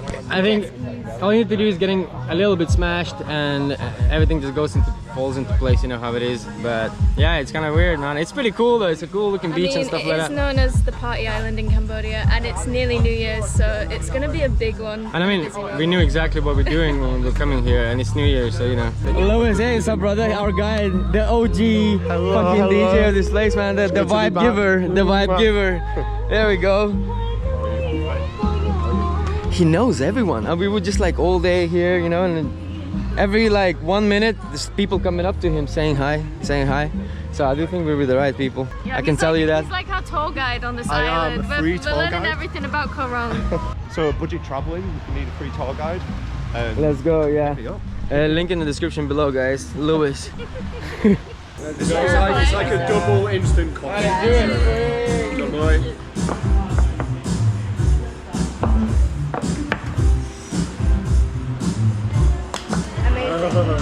Amazing. Can I order 2 drinks? Yeah. How do you say that? Tomorrow. So 24 hours later, we're back in the Nest Club with our boy Lewis doing the New Year thing. Here we fucking are. Doing a DJ. Oh, who right now? Chemo. 12 o'clock midnight.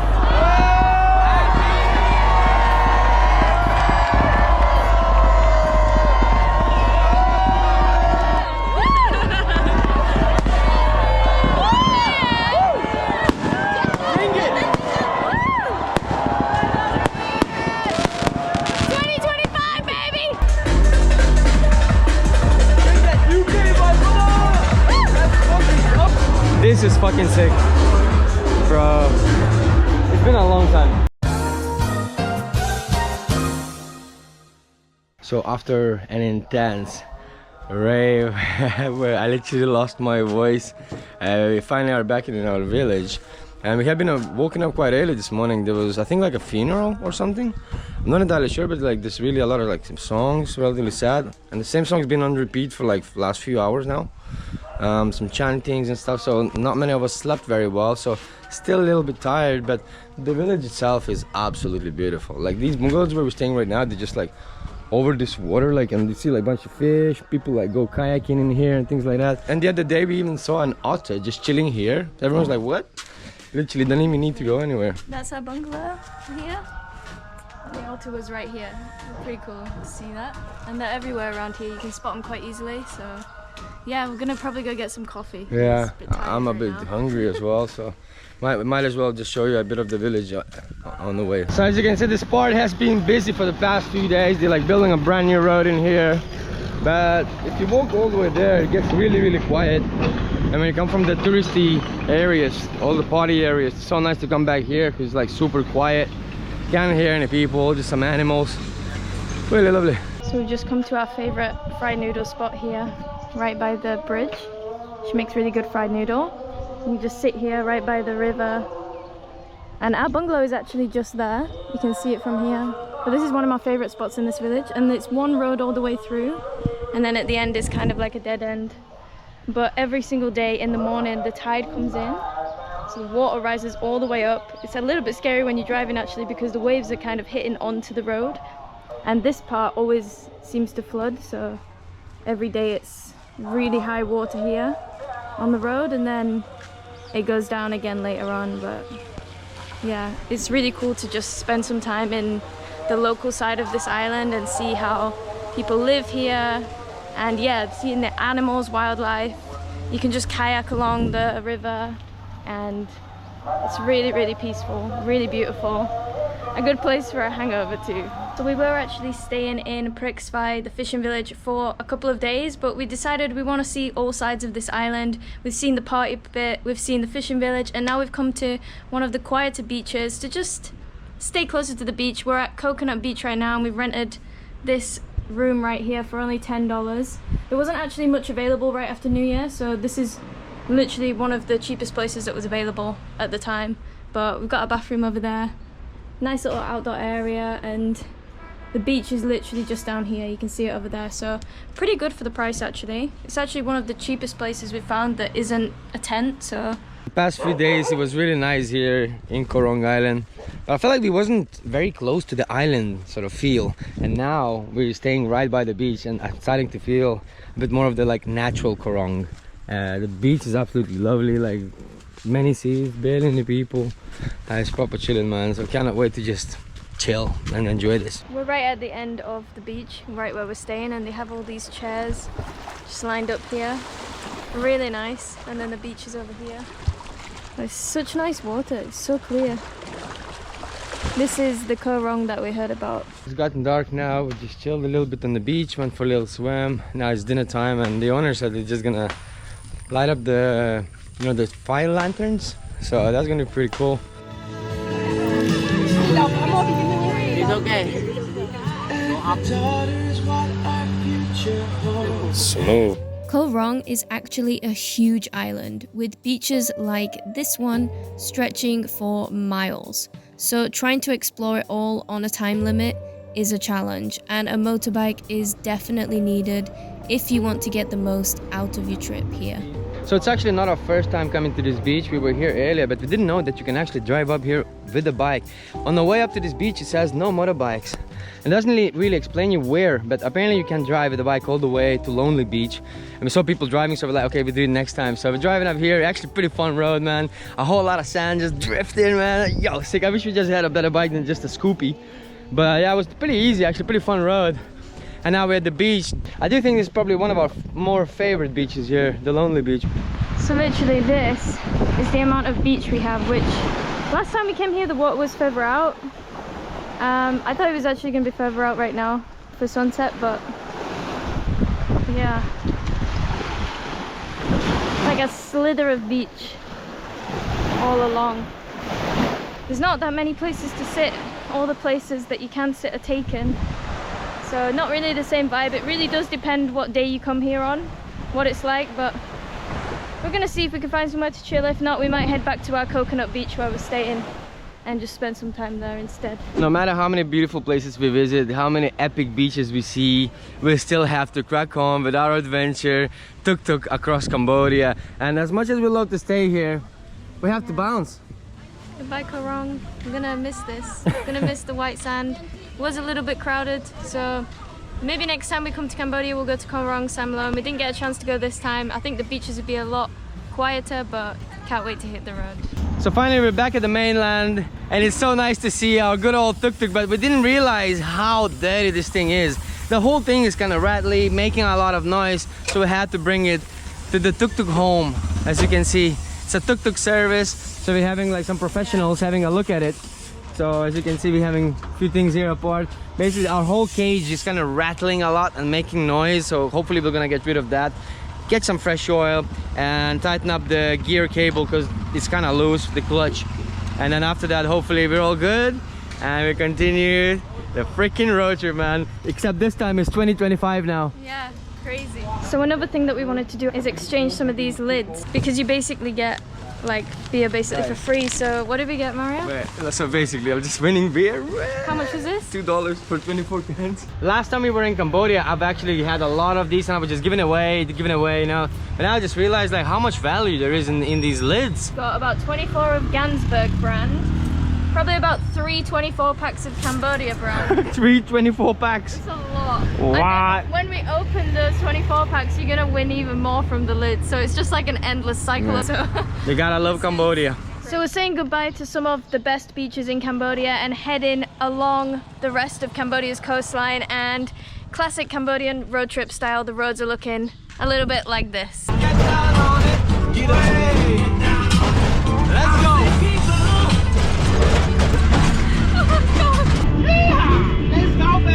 We have been on this road a couple of years ago and in 2018 as well, and I always thought that this road was in Vietnam for some reason. I don't know why, but it was here in Cambodia and now I know it very well. Probably the worst road on this trip so far. To be honest, if you're on a bike, it's okay. If you're on a good like car, 4x4, no problem. But when you're on a tuk-tuk, it's like... But it's okay, we're nearly there. I think we've just done all the worst roads, so we have like just about an hour left till Kampot, and Pretty excited to get there. a bit dusty, eh? Chill, yeah. Well, everything's shaking, man. I can't wait for a cold one. Yeah, please. And you? One moment, just we arrive first. So straight, yeah? Yes, straight. Perfect. So we're just checking in to the place in Kampot. He's giving the host a drive. Yeah, man, really cool. Really cool time. You can go wherever you like. Yeah. Siem Reap, yeah. Now, go straight. Where are you from? I'm from England. England. And he's from Lithuania. Lithuania. Ah, Lithuania. Yeah. So straight, yeah, go left. Not so many people from our Lithuania. No, not many. So we've just arrived at our guest house. It's kind of a separate building from the one on the maps, but the owner is super nice. We give him a lift in our tuk-tuk and he's like, oh, it's the first time I've ever seen foreigners driving a tuk-tuk, so he was loving it.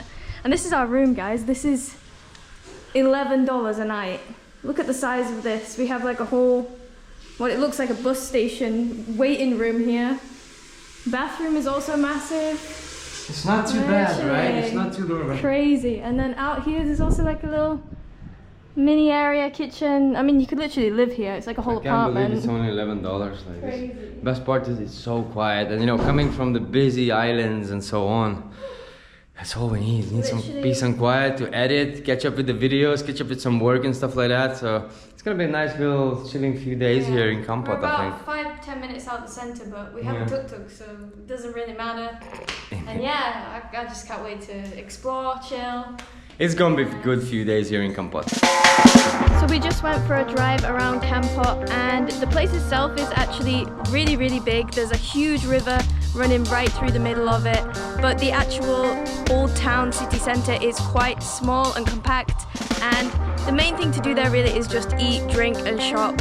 And there's a lot of beautiful heritage buildings as well. Apart from that and just chilling by the river and having a drink or taking a boat, there isn't really that much to do. It is quite beautiful at night as well, and we actually prefer it because it all lights up and there's a lot more going on, but we think there's a bit more to do outside of Kampot, so that is exactly what we're doing today. We're gonna go up the Bokor National Park. Apparently you can go up there with the tuk-tuk, it's possible, so we're gonna find out that soon if it is actually possible and how good it is. I'm pretty sure it's pretty nice. I've heard good things about it. It's pretty high up.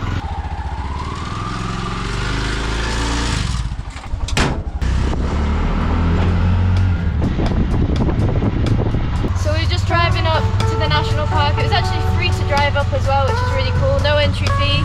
And it's a really steep road all the way up, loads of twists and turns, and we saw quite a few monkeys as well, which I was pretty scared to film because, yeah, we've been a bit traumatized by monkeys in the past. And we just made it to the first like Buddhist pagoda. There's these locals just chilling, and they just actually invited us to chill with them. They just came up to the tuk-tuk like, come chill with us. Hello! eat with them. They invited us to eat with them. It's okay video? Okay.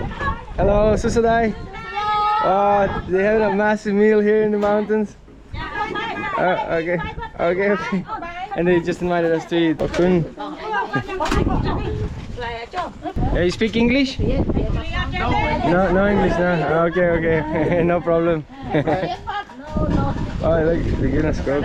Oh, Okun. Got everything. Let's try some Cambodian food. Cambodian sauce. Hey. Okun, very good. Thank you very much. This is sick, man. This is literally free food. Let's go.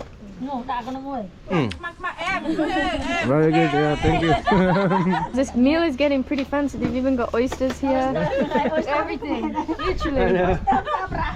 Anyone want beer? Mario's got the beers out already.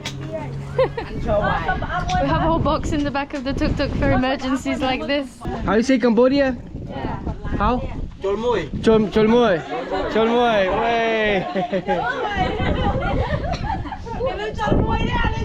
Way. Cholmoi. Olivia's about to have some oyster. I actually don't really know how to eat oysters. So. You put some chili, I think. Yeah. Oh, you get some onion as well if you want. How is it? Yeah? It's actually quite refreshing. Oh, nice. Ready? Yeah, we'll do it. Woo. First time having oysters in Cambodia. Pretty good. Yeah. They're trying to give us all these, but I think one is enough. I'm already getting full.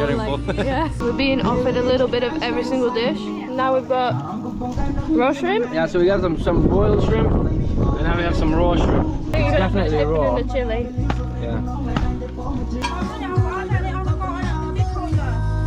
Okay. High quality. Bye bye. Really nice people. Literally just fed us.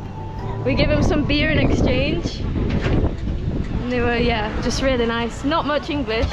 And we don't speak Khmer, so it was a lot of, trying to communicate, but really lovely people.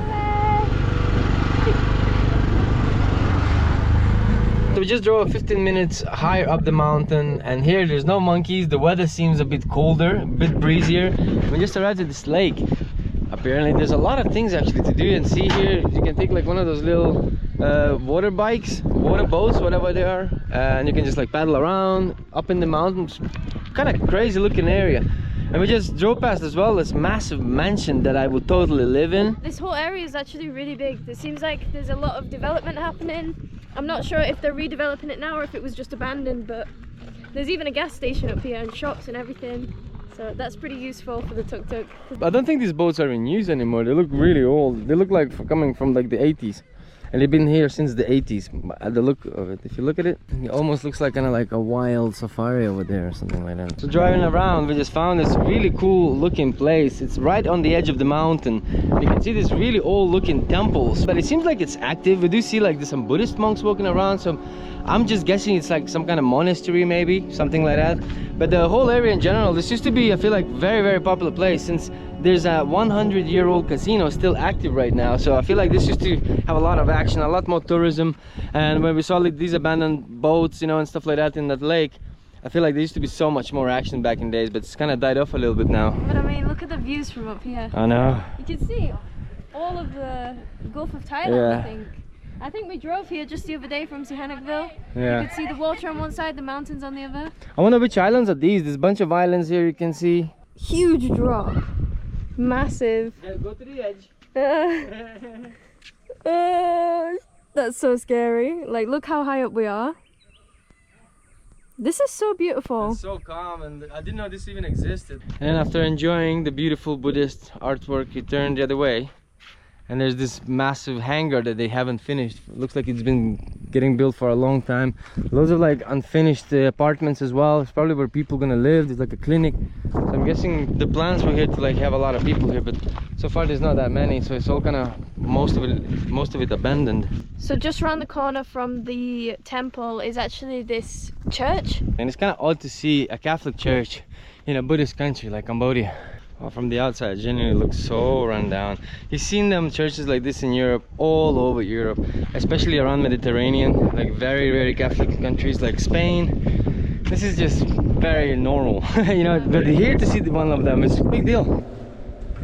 This looks kind of like weird, really crazy looking place, and these writings and stuff, pretty crazy looking place. Yeah, I mean, no one used this toilet, which is good. People understand, you know, the respect for religion.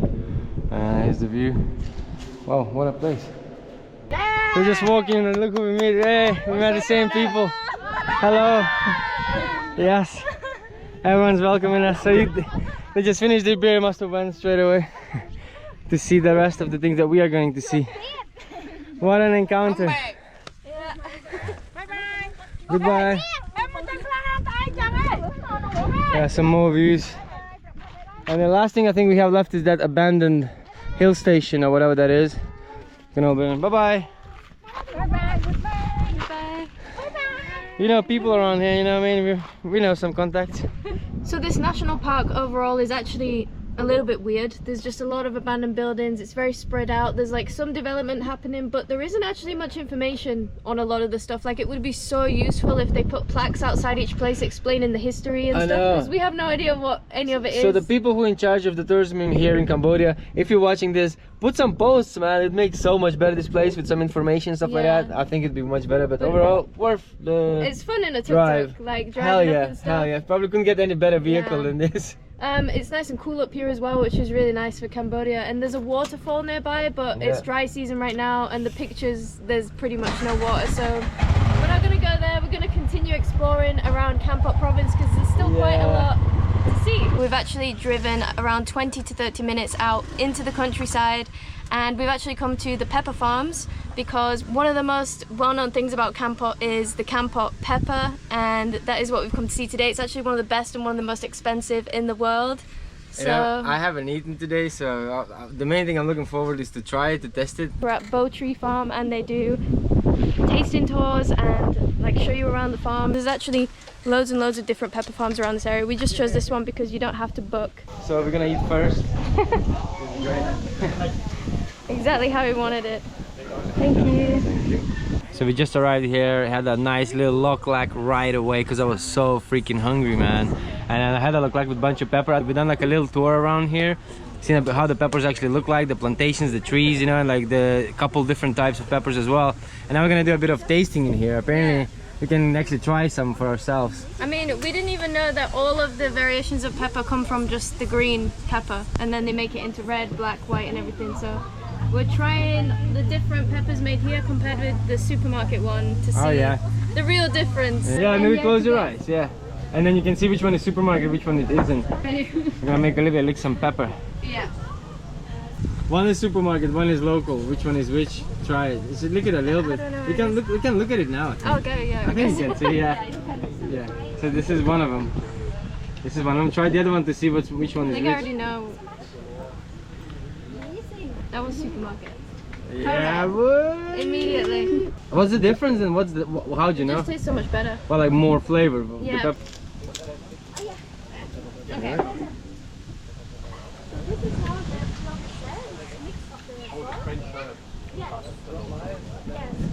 This one is organic. You're terrible at this. Really? I don't even know, man. I messed up. I mean, to be fair, pepper we'll is like we'll delete this part of the video. We'll just edit it, guys. Don't worry. So only today we found out that there's this other type of pepper. It's called red pipali or something. You know, it's like one big pepper cone. And it's like weird, man. It looks like a bunch of little peppers fused together into like one plant. And basically, we are about to try this tea that is made out of this pepper right there. So I don't know what to expect, but see how good it is. No, it's not what I expected, you know. It has that aroma of like the pepper, but it's not like peppery spicy. It's actually kind of like mint almost. It has that tinglity into your tongue, you know what I mean? It's not bad. It doesn't taste how you think it would taste. Like, you think it would just taste like... I know, yeah. It almost has like a flavor of cinnamon a little bit, you know? Now the craziest part of this whole thing, apparently they do so many things with pepper, including freaking ice cream, man. Pepper ice cream, what a boy. Yeah. So I'm about to try some pepper ice cream. So this one is passion fruit and pepper, and this one is dragon fruit. Let's try. taste the pepper? Yeah, I taste the pepper, but it's damn good. I can't even compare it. If anything, this is freaking good. We came because it was completely free to do like the tour and the tasting, just to do it, and actually it was really worth it. Especially the ice cream. Gotta try that dragon fruit ice cream, it's amazing. We decided to just drive 30 minutes to a town or small town called Kep, which is really popular for its seafood and fishing culture. I'm gonna stay here a couple nights. Just managed to check in, really cool room, literally last minute, proper, bungalow. literally all you need, literally. Pretty much everything. Yeah, so even though Kep and Kampot is not really far from each other, it's only a half an hour drive, it's still kind of a different experience, so we just decided to stay here for a couple nights and, you know, explore a little bit of the local area here too. So we were just driving along the coast in Kep, and it's actually so much more peaceful here than in Kampot or Sihanoukville. And actually along the coast here in Kep and Kampot there's a lot of these salt fields. So basically when we were at the pepper farm we actually tried this salt, and it's called the flower of the salt. So every evening the workers come out here and collect sea salt from these fields here. Basically the water comes in and out and it evaporates and leaves the salt behind, and then yeah, they just come and collect it, and apparently the sunset reflects on the water. It looks really beautiful. Unfortunately we're a bit early, so no one's here right now. We did see some guys digging something over there, but nobody's collecting any at the moment, and I think it's only during certain seasons. So dry season, this doesn't happen during rainy season. But yeah, it's kind of relaxing here. Just to see where salt comes from, why not, you know? And it's quite nice to have a tuk-tuk. Me and Olivia just sitting here in the middle of the field, you know? Yeah, it's pretty chilling. Have the cold one, just enjoying the view, and yeah, probably gonna go and find the sunset though. We've just driven to Kep Beach, and I don't remember it looking like this last time we were here. We have all these seats along here. It actually looks quite nice. We've got loads of food stalls lining the beach here, and because we have a tuk-tuk, we're probably going to park up there and just chill in the tuk-tuk and watch the sunset instead. But we want to pick up some food first, so I think Maria's found a stall. Yeah, I'm gonna get a bit of some sticks and a bit of grilled chicken. Little mix. Grilled chicken?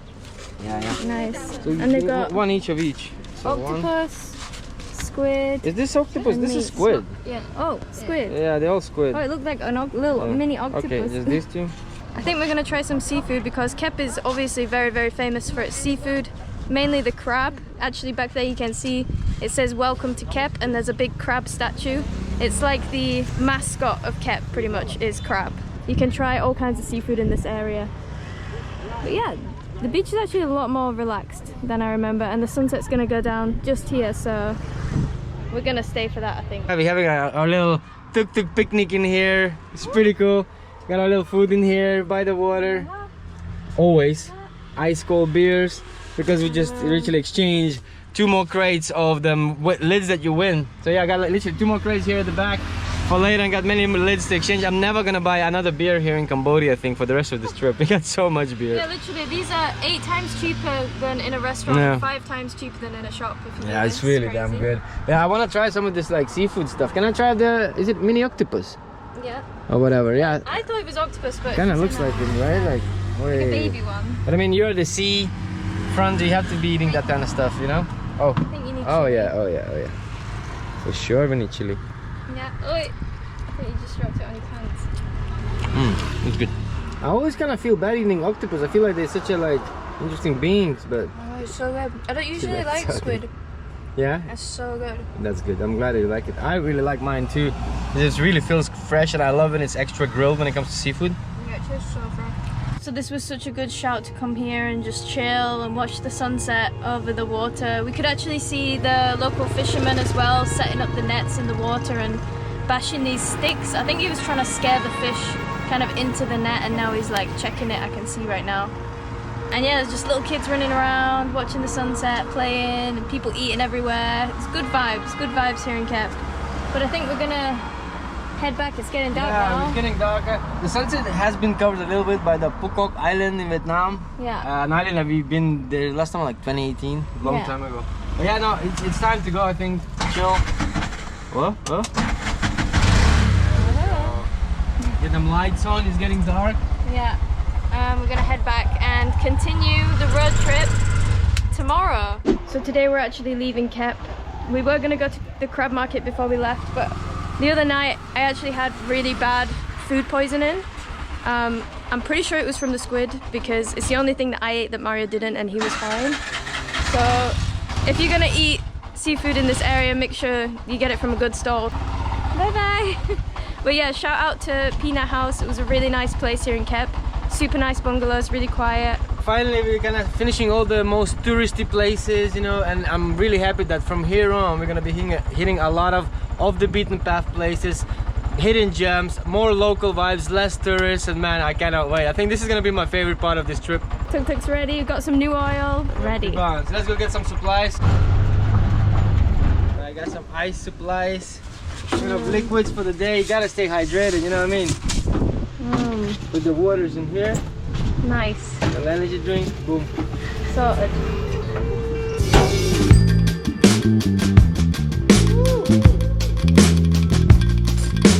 We just made it to our first stop today. About 30 minutes from Kep, we're at Kampong Trach water cave. It's near Kampong Trach village and it seems quiet. Yeah, I've never even heard of this water caves in Cambodia. Yeah, I think this is the first limestone mountains we've actually seen in the area, in Cambodia actually. Usually you see limestone mountains in Vietnam and Laos, but we didn't even know this was here. There's this little kid that's showing us around the cave a little bit. Is a little guide. Oh, water cave. So the water is low now, yeah? Yeah. The water is low. Okay. You speak English? No. Yeah? It's elephant. Elephant? Yeah. You're 11 years old. Oh, nice. Wow. Very good. Thank you. Thank you for helping, brother. Nice. Yeah. I feel like the water is a bit low right now. If you come in rainy season, it's probably higher and you can swim. Apparently, this way is sun. Sun, moon. And this is moon, yeah? So what does it mean, sun, moon? Yeah. You can see the sun there, sunrise, and this is sunset? Moon. Alright, let's go and check it out. I have no idea what's it on about. Watch out, it's pretty steep, eh? My feet are pretty sweaty as well. Same, don't slip off. Yeah, careful though, eh? I know, I'll probably Bit use it steep. better. Oh, look at this, guys. Looks like a throat of the mountain. Wow, nice. Oh, I see. Wow, this is so cool. Nice. Wow, look at this opening here. Sort of rays shines here, and then the other one is sun. Yeah, what an area though. So the boy is taking us through a little shortcut to the other cave. Usually it's supposed to go back down and then back up, but he's taking us this way anyway. Down there is a massive drop. Don't want to slip off your slippers. Slippers are gonna... My feet are sweaty. It's just old. It's so hard. You're just too old now. Too old, huh? So we went back down and walked back up the other way to the sun cave, and this is it. Looks pretty cool. I can feel the breeze. That's nice. Well done up path. Wow, look at that. That looks really cool. And the sun ray comes here. So if you make fire, you can probably capture the sun ray here. Wow, it looks like a dragon. From a certain angle, it does look a lot like a dragon. With the eye, the mouth. It's a dragon, fossilized dragon, B. So this cave was actually a lot bigger and a lot cooler than we expected. There's a couple different spots like the little boy showed us, and there's no entry fee. We just gave the boy a little bit of money. If you're on a road trip, it's a good spot to stop on the way, but I think we're gonna go find some food now, right? Yeah, I'm a bit hungry. Haven't Really eaten hungry. today.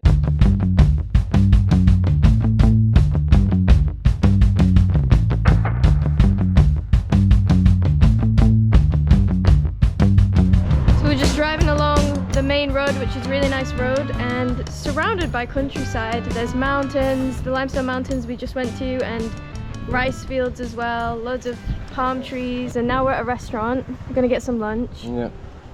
What is there? There's an omelette. It's always Chicken good when they have feet. the pictures, so you know what you're getting. Noodle. This is the little restaurant. We ordered some food. I love these like roadside restaurants. Like they have everything, man. They have a rice field view, hammocks, It's chilling. chill for the lunch. I love it. We went super basic, kept it safe with a fried rice and a fried noodle. Yeah. Power up, and next stop's probably gonna be some sort of ancient temple. Driving along this main road, and there's actually so many temples, so many cool little spots that we're just driving past. Loads of nice palm trees. It really does look like the Cambodia you see in pictures and videos and movies and paintings. And there's some kind of music going on over here. I think it's something to do with Buddhism, but it also almost sounds Balinese, the music. And people just selling things. Hello. on the streets while we're waiting at the lights, but we're actually about to turn off the main road here and head onto a smaller road towards these other mountain temples and a place called Angkor Borei, which is apparently one of the oldest places in the Khmer kingdom. So the first Khmer temples were kind of built in that area apparently. Oh my god. We're trying to find our way up to Jiso Mountain Temple, but it's a bit off-road. We're not even sure if we're going the right way. We're just trying to drive up the hill because we really don't want to walk it. There's not many signs around, so we're hoping that this is the right direction. Oh my god! Olé! Oh my god! Are you sure about this? It's just getting worse, this road, just the whole tuk-tuk is just shaking, like just going like this. And I feel like, oh, we already done like halfway. I'm like, I looked at it, we barely have done anything yet. Can you come down the other side? No, you can't. So we just pulled over to the side of the road on this mountain, and we decided the smartest thing to do is probably lift up the drone and look around and see how far the road is going, and just probably see the temple from here, and can actually see quite a lot. It's not too much further up, but the road is just really steep and there's a lot of rocks. We don't really want to damage the tuk-tuk, still got a bit of a drive to do. So we're probably not going to go in the temple, but we've kind of just seen it on the drone really. And I think it's actually an active temple as well, just like a few ruins. But the temple that we're going to in Angkor Borei is one of the older ones and should be a lot more interesting to see. Man, going down is such a mission. Yeah. So glad we didn't go. Woohoo! I feel like a trucker. All of our cage is gonna be broken again, and we just fixed it. Oh man. I'm sorry, tuk-tuk. Good thing it's not raining. Yeah. And the views are nice. You can see lots of temples in the distance. Really cool.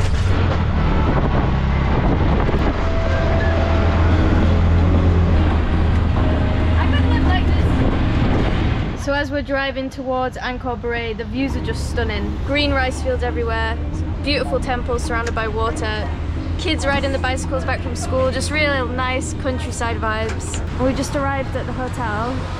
This was the only one on the maps that had like ratings and stuff, so we're probably gonna stay here. Maria's just gonna check the room. Just a simple room with the aircon and stuff like this, you know.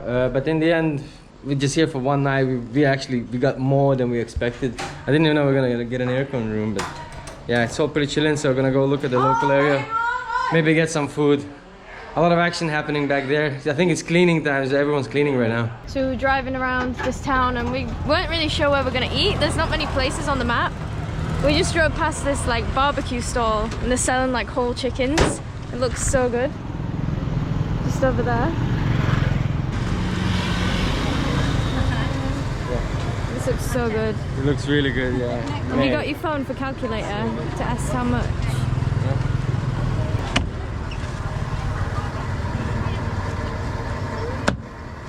Okay, that was a little bit awkward because everybody was just staring at us like, what the hell are these foreigners doing here? I missed that. But yeah, it was $6 for the whole chicken. Pretty good, actually. Like, not bad. Considering we paid $20 in Chipat for that chicken that time.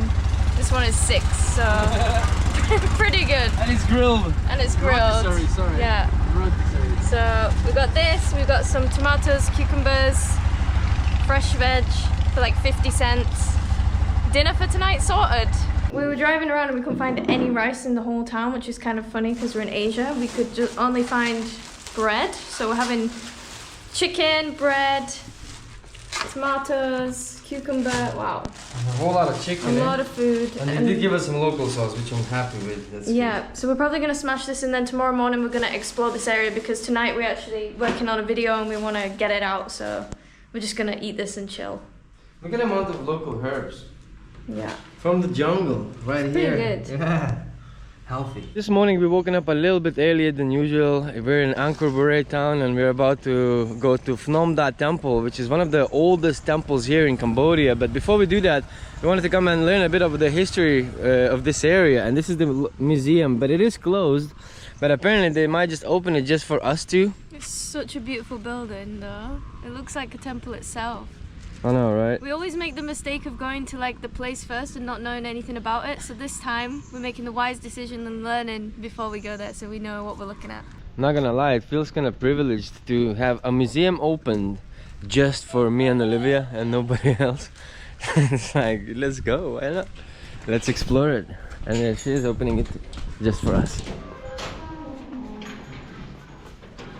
Susadai. Wow, this is the museum, guys. Pretty cool. We learn a bit of the ancient history and look at these artifacts. I don't even know what that is. What do you think this is? So the cool thing we're learning about Angkor Borei is that this place was inhabited for thousands of years, and here it explains like the records of things that they found and how old they are. 500 BC under the ground. So yeah, over 2,000 years old. That's crazy. See a lot of like pretty cool intricate arts and stuff like that. A lot of stuff that they recovered here in Angkor Borei. Pretty cool place. Never ever heard anyone talking about this place. We just kind of randomly found it on Google Maps, decided to come and visit it, and definitely was a good shout. So we're on our way to Phnom Temple, and the first ancient structure that we see is this wall, and apparently this is about 2,000 years old, guys. This is pretty damn ancient. And look at the layers. You can see some layers in here structured, and then above you have the bricks. It's like different civilizations. Let's walk into this cave. Man, this looks so ancient. Oh. Wow. Interesting. It smells like bats a lot. The museum was definitely helpful in understanding this place and this area, Angkor Borei, a bit better. This dates back to like the 1st to the 6th century. It was 1,000 years older than the Angkorian Empire. This was the first place where the Khmer script was developed. So it's kind of like the place where the Khmer Empire civilization and politics of the time started. And there's also apparently loads of canals that they found around this area that were abandoned. And this is high. In the 5th or 6th century, but they connected to the Mekong and they were used for trading. So it was probably really thriving at the time. And now we're here at the temple. Wow. It's supposedly 2,000 years old. Apparently, the road, the walls, that does look really ancient. A lot of the places have been rebuilt and reconstructed over and over by different empires, so they have to go into the layers of rock to find out. Right here. Sealed. And why? Because there's treasure inside. They've got these scaffolding to hold it up.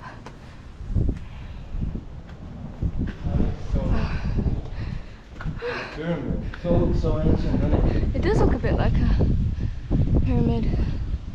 The roof's open. If you look at the layers, so you see these are like initial bricks, and then the above is like older. These are 1,000 years old, but the whole thing I feel is like 2,000s. These are the old walls, and you can just look at the erosion. Wow, it's such an interesting architecture. Proper cool, man. Didn't know this place even existed, man. This is so trippy. There's also a ticket that you need to buy here, and it's $2 each. So the museum was $1, it's $2, so overall $3 to go to both. Not bad. Which is not bad. Good price, it's pretty yeah. cool to see this. Thank you. Is there any more? Anything else? Yeah. And to temple this way. This way. This way. Oh, okay. Thank you. There is another temple, and it's actually a Hindu temple. Myra says it's probably from the Khmer times because it looks a bit newer. And here it is. Just up these little steps off the main road. So this has been here for about 1,000 years. Let's walk inside a little bit. You know, when it's so durable, it'll last thousands of years and it still looks in a good shape, which this one is. Yeah, there's some bats in here. But look, you can walk around it. That's like classic Hindu temple. Yeah, where you have to walk around and everything. Yeah. Pretty cool, right? Yeah, nice. You can see like the old little patterns. It's all eroding, so old. Really impressive. So the town of Angkor Borei is actually such a sweet little town. There's beautiful temples all over. There's a river going straight through the middle, all around the town, kind of with boats and rice fields everywhere. It feels really local, really traditional.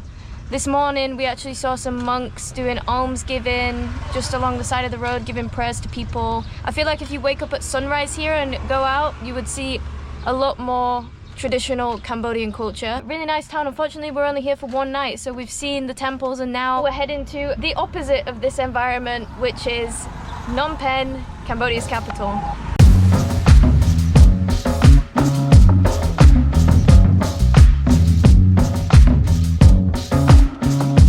So we're just driving along to Phnom Penh. We have only like an hour and a half left, but the problem is, guys, we started hearing some weird noise and smell in the engine, and we looked up at the back. Basically, the exhaust that's connected to the engine, all of this plastic next to it literally just melted. So somehow it's I don't know how, but this engine's overheated heavily. So I'm not sure what to do. So we're just trying to contact the rental place. There's no guest houses in the area, no mechanics, no what we're gonna do. In the middle of nowhere right now. Yeah. Literally.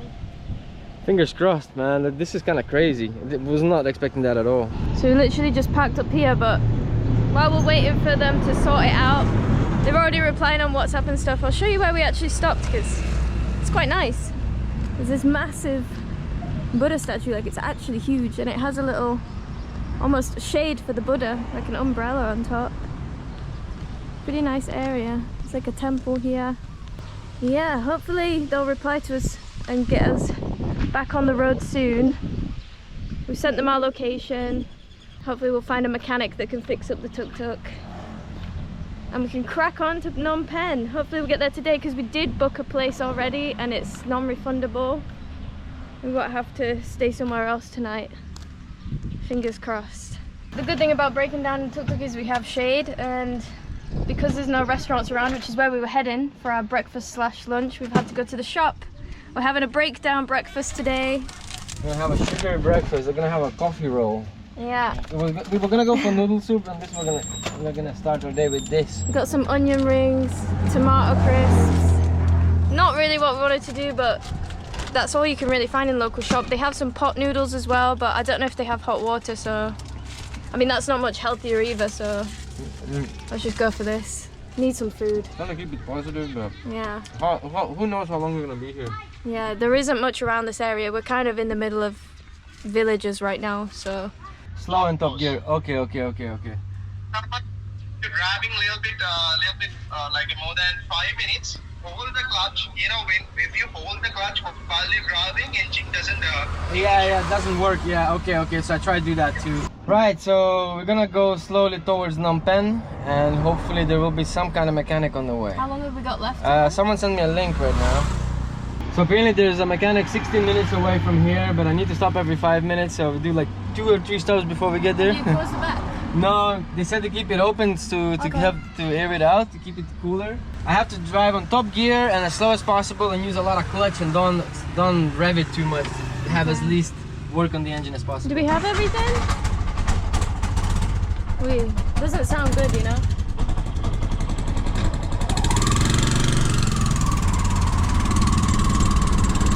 Up to this one of the mechanics here, so Jom is just calling up and hopefully you can figure something out, because it's better if you don't have to drive so far, but no idea what's gonna happen. So me and Olivia just drive in, like constantly looking for a tuk-tuk mechanic, and we found a sign, and then the sign, we turned in this local neighborhood and there's a tuk-tuk mechanic just right behind me. So, and he's like, yeah, park here to the side. He looked at it. I think he's gonna fix it. He looked at it and he was like, whoa. So yeah, I hope it's not too bad. But I think we're alright. So the only thing is just we're gonna spend all day with this freaking thing, but we're only an hour away from Phnom Penh. I know, that's close. the craziest part. It's the most annoying part, yeah. Yeah, every time you drive for 5 minutes now, it's all melting. You have to stop every 5 minutes, so not ideal, but I think we're safe. So now it's only time gonna tell what's gonna happen next. Coming from Angkor Borei and now Phnom Penh. Guys, it's all fixed. We're so happy. Mario set up the map. We only had 50 cents and it cost $2. So we actually paid him with a couple of Cambodia beers and a beer lid that was worth $2 as well. So yeah, beer is currency here. You can pay with beer lids apparently. But yeah, we're gonna head off now. It sounds good. It sounds good.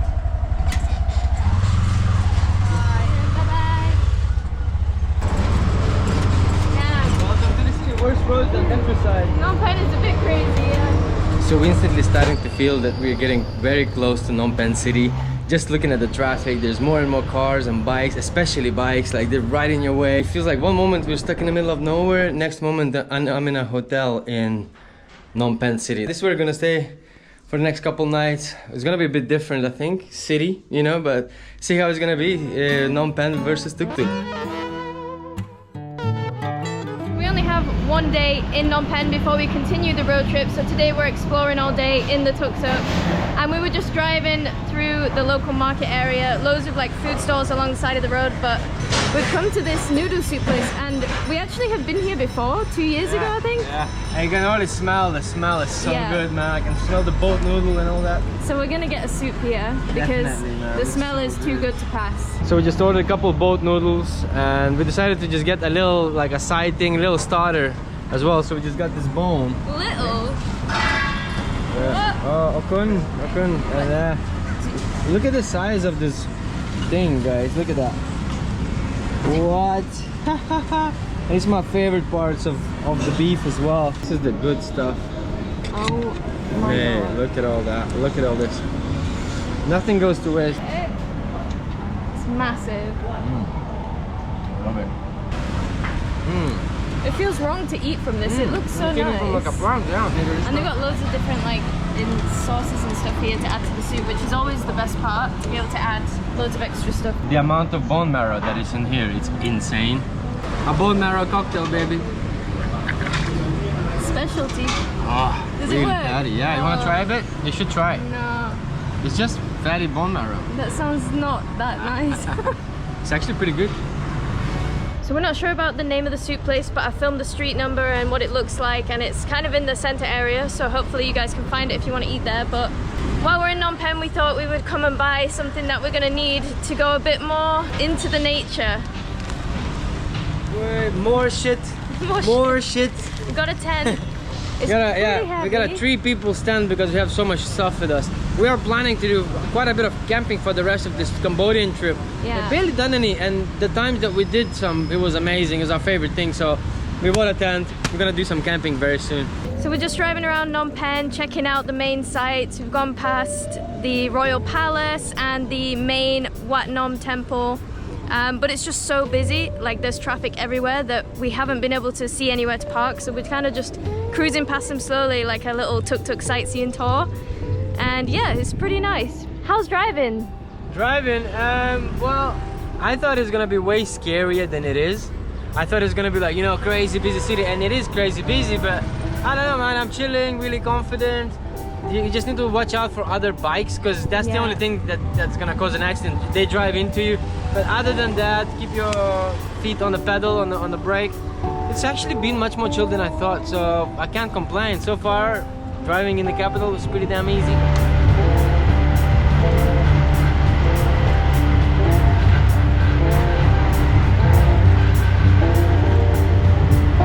Looks like a tuk-tuk race right now. There's a tuk-tuk in each lane. Come on, Mario. You wanna see? Although we need to turn right. You actually can't do that because there's so I much can. traffic. Watch me. If I wanted to, I can take them all over. Please, I don't want to encourage you. I know that you'll just go for it. No, but I can. Mario! I'll show you that I can. Look, one's taking over. This next one. Woohoo!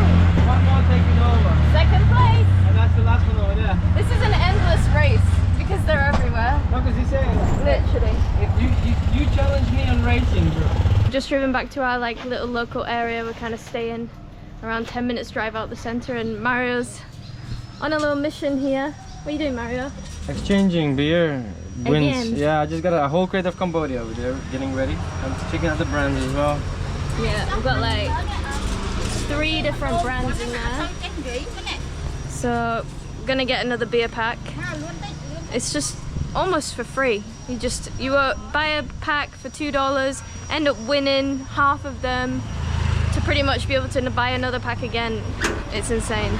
So apart from visiting the Royal Palace and the temples and going to the riverside at night time to see it all lit up, the main thing to do here in Phnom Penh is learn about Cambodia's history and what they call the Cambodian genocide, which happened in the 70s during the Khmer Rouge regime. It's pretty sad, so you need to prepare yourself. It can be quite an emotionally draining day, but the 2 places that is like a must visit is the S21, which is this school that turned into a prison at the time, and then also the killing fields. And make sure you get the audio guides if you go, because it's super useful to actually be able to hear the stories and learn about it rather than just walking around and not really knowing fully what's going on. We actually did it last time we were here, so we kind of remember all of it. So we're going to continue the road trip today. We want to get out of the city. We want to start camping. We have a tent now. I don't think we're camping today, but we're definitely going to very, very soon. Apparently today is going to be the longest drive we've ever done on this trip in Cambodia. Really? Yeah. How long?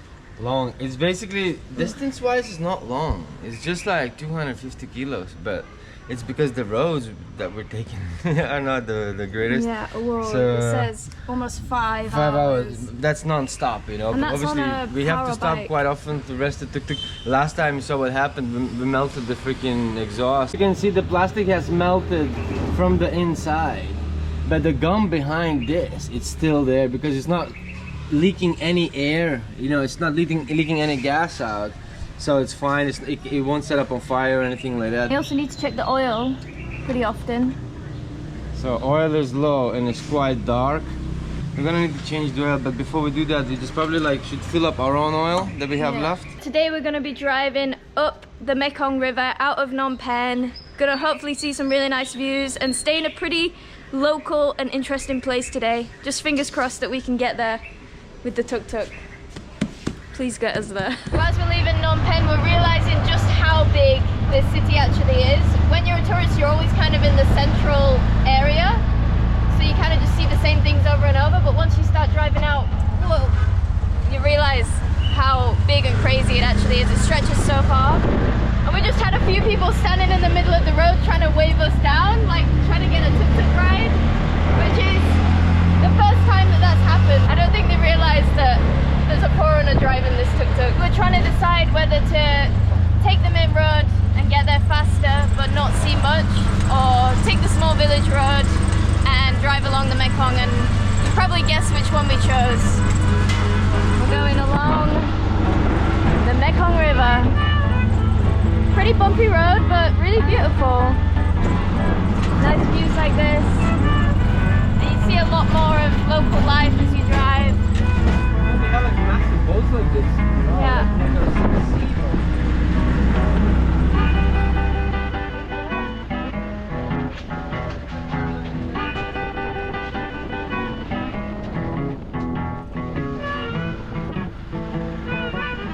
So we're just driving along the Mekong in the tuk-tuk on these tiny roads and just so hungry that 10 minutes felt like an hour and it was just going so slow, but we finally made it to Kampong Trach. It's like a town right next to the Mekong. You see the Mekong over there. We just stopped for some soup. Oh, how you feeling? Oh, great. Can't wait to have some soup. Yeah, feeling a bit sick driving here. Like a spicy one today. Haven't eaten yet, so this is gonna be well needed. And then we're gonna continue. Guys, driving through Kampong Trach, it's like a really nice town. We are actually in a rush to get to our destination today, but if we weren't, we would probably spend a bit of time exploring here. The whole town is just right along the Mekong. Really quiet, it looks really clean. It's the widest I've ever seen Mekong. It looks like the sea. Yeah, it looks like the sea almost. It's beautiful. So if you're ever doing a road trip around Cambodia and you're heading up along the Mekong, we definitely recommend staying here one night, or at least checking it out on the way. As we left Kampong Trach, which was our halfway point for the day, we continued to drive to our destination, which is a town called Kratie. The road has taken us through rural Cambodia with traditional stilt houses and rice fields on one side of us and the Mekong River on the other. We're seeing a side of Cambodia we haven't seen on this trip so far, and despite the bumpy roads, it's well worth the detour through the countryside. Just trying to find some gas, asking the local tuk-tuk drivers where to find some. They seem pretty shocked to see a foreigner driving a tuk-tuk. And we found it. They literally drew us a map of like a cross on that side of the road, and they were right. Look what we have here. It's a golden retriever. Hello. Hello. Hello.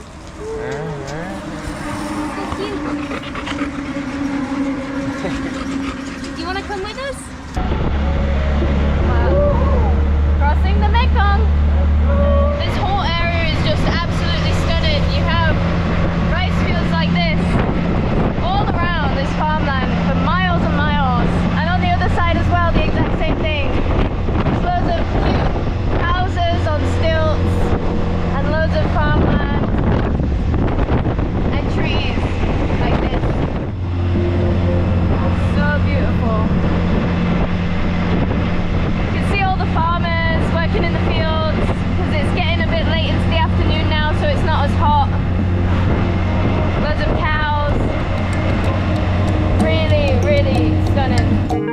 Driving through this part of the Cambodian countryside is so peaceful and idyllic, and even though we have been driving the tuk-tuk for almost 7 hours at this point, with the clock ticking to get there by sunset, this still has to be one of the best roads of our whole tuk-tuk trip so far. Guys, we just absolutely bezzed it for the past hour to get to our destination because we're trying to get on this ferry. Basically, we're not staying on the mainland Cambodia tonight. We wanted to stay on an island. We just got to the ferry port and it looks so full. Yeah, I don't think we're gonna make it though. Like I think it started moving away. And this is the last one. And for the past like 2-3 hours, I was just like driving as fast as I could, like just flying to get to this and see the boat leaving full of people. God damn it! I kind of knew the whole day, and I was saying to Olivia, I'm probably driving and wasting my energy and time, and we're not even gonna make it. And here we are, not making it. Would not be good. Are you confident about your skills? No, not really. Guys, they're saying we can get on. I don't know how because there's literally a gap. And we're backing up. She's just kicking the dirt in. Hopefully... Oh wait, they're turning a bit. Wait, baby. Okay, stay on the right side. Because the left side there's a gap. Slowly. Alright, you're at the middle bit. Okay, back up, sir. Careful. Slowly. Okay. Little bit. Okay. Okay. Okay, you're on. You're on. We're on. I can't believe it. We actually fit on. Just about. I thought there's no way we're gonna make it. You know, it's Asia, man. This was like, yeah, shuffle around, we made it. Just on. That was really scary. I was like, I don't want the tuk-tuk in the water. That would be bad. We're on the edge of the... I know. Just about made it, but hey, here we are. Sick. Finally going to the island. We're moving. Our first island in Cambodia as well. Which is pretty with the cool. tuk-tuk. In the tuk-tuk. We've got our little ice fridge, so we're just enjoying a nice ice-cold beer, chilling in the tuk-tuk. And not only is it a ferry ride, but it's actually a sunset boat ride at the same time. So it's almost a good thing to get the last boat because you can see the sun setting in the distance. I know, really comfy seat as well. Really chilling.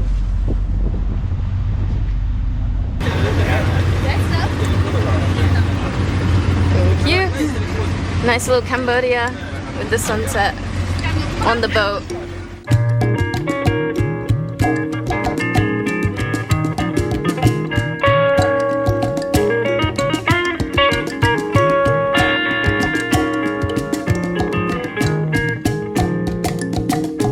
No idea what to expect. I didn't even know that this piece of land even exists. It's a whole island in the middle of the Mekong River.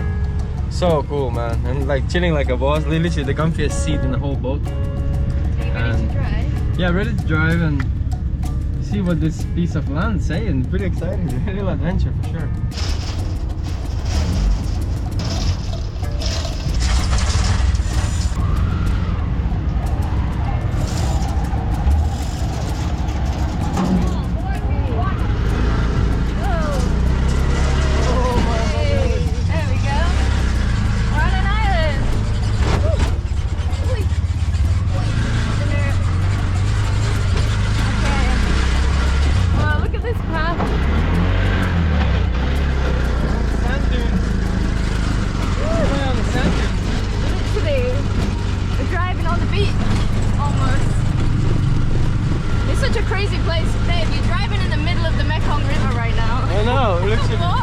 Google Maps can't recognize where we are. Driving on the Mekong. Big little boat.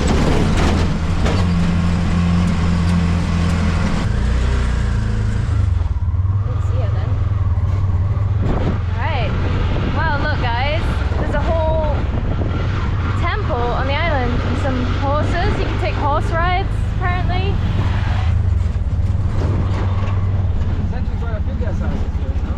Yeah, it's a few homestays.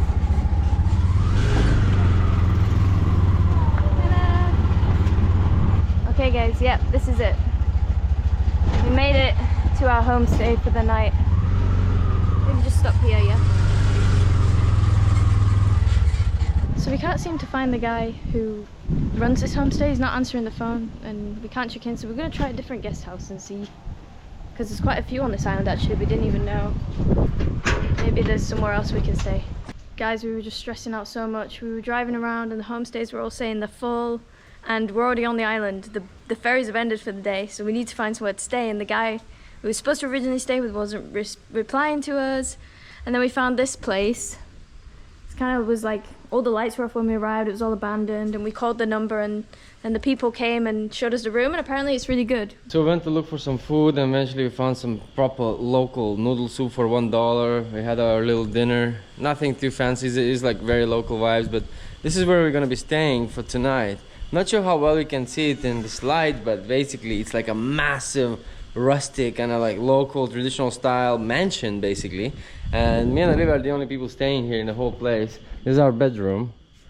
Pretty rustic-y local bedroom, really tall ceilings, very spacious. Like, I personally love it. Olivia's like freaking out, like, oh, it's probably haunted. It's horror movie vibes. Like, if you know, you know. If you know, but yeah, look at all the, like, there's so much art, and even the cupboards, there's like, wow, it's like arts everywhere, and like the whole like building, it's just beautiful. I love it, and it's all to ourselves for $22. What up? It's so good. That's where the lady pops up behind you in the mirror. So we've just woken up here on the island in the middle of the Mekong River, and we slept really well last night because it was so quiet here. Like Mario said yesterday, we're literally the only people staying in this building. When we first arrived yesterday, it looked abandoned. Like, we just drove past it and we thought it looked really cool to stay here. And yeah, it's because it kind of half is, like, no one's really staying here. It is a little bit dusty, but look at all these ancient artifacts just around the building. It's pretty cool. We've got these beautiful cupboards as well, and the whole place is like this. We've been enjoying staying here all by ourselves. It's kind of like our own massive mansion here. Obviously we arrived a bit late yesterday, so we didn't have time to explore the island. It's not too big, but it's mainly like farmland and, you know, little homestays and stuff, so there isn't that much to do. It's kind of just a place you want to chill and not do anything really. But we're just having a coffee and we're probably gonna go, right? Yeah, gonna hit the road, and the day is gonna be another long day driving. Yeah. So I don't mind it, but we're going to go somewhere apparently deeper near the national parks, off the beaten path. I think it's gonna be pretty cool. So after a really long drive yesterday, the tuk-tuk seems pretty tired, and then when we were trying to come in here, the roads are so thin that it's not really built for the size of a tuk-tuk, so if you kind of drive off the road, you end up in a ditch. So we had some issues getting in and out of the road here. And the battery seems to be like dying. The battery seems so weak, and every morning is harder and harder to start the tuk-tuk. I'm wondering whether we should go and get it.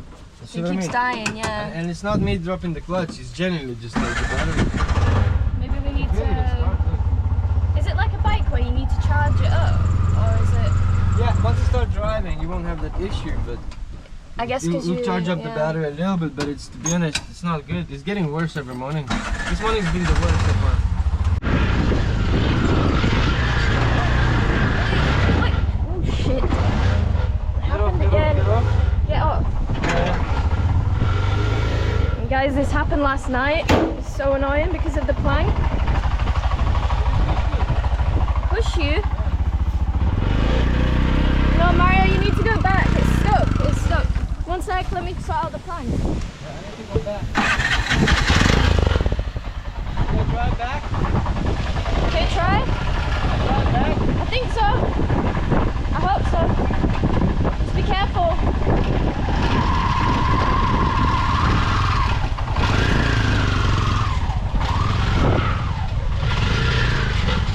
We're going more this way. Yeah, you need to be more on this side when you come up. Okay. Yeah, so this is like not wide enough to pull out, so it gets stuck. Fingers crossed. Mario!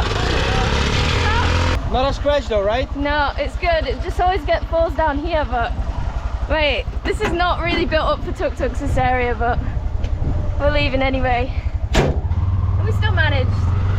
The road is just very thin. Little chicken family.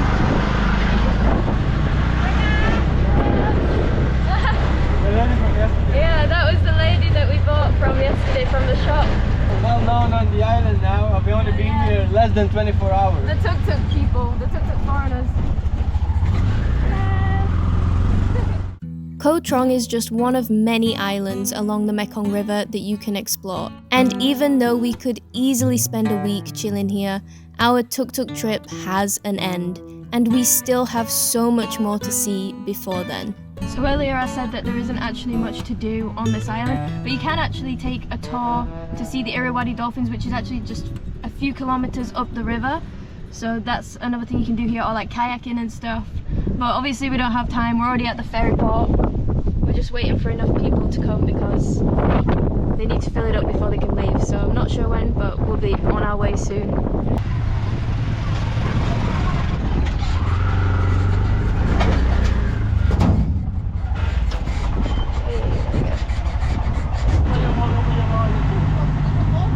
Maria's having problems with the battery.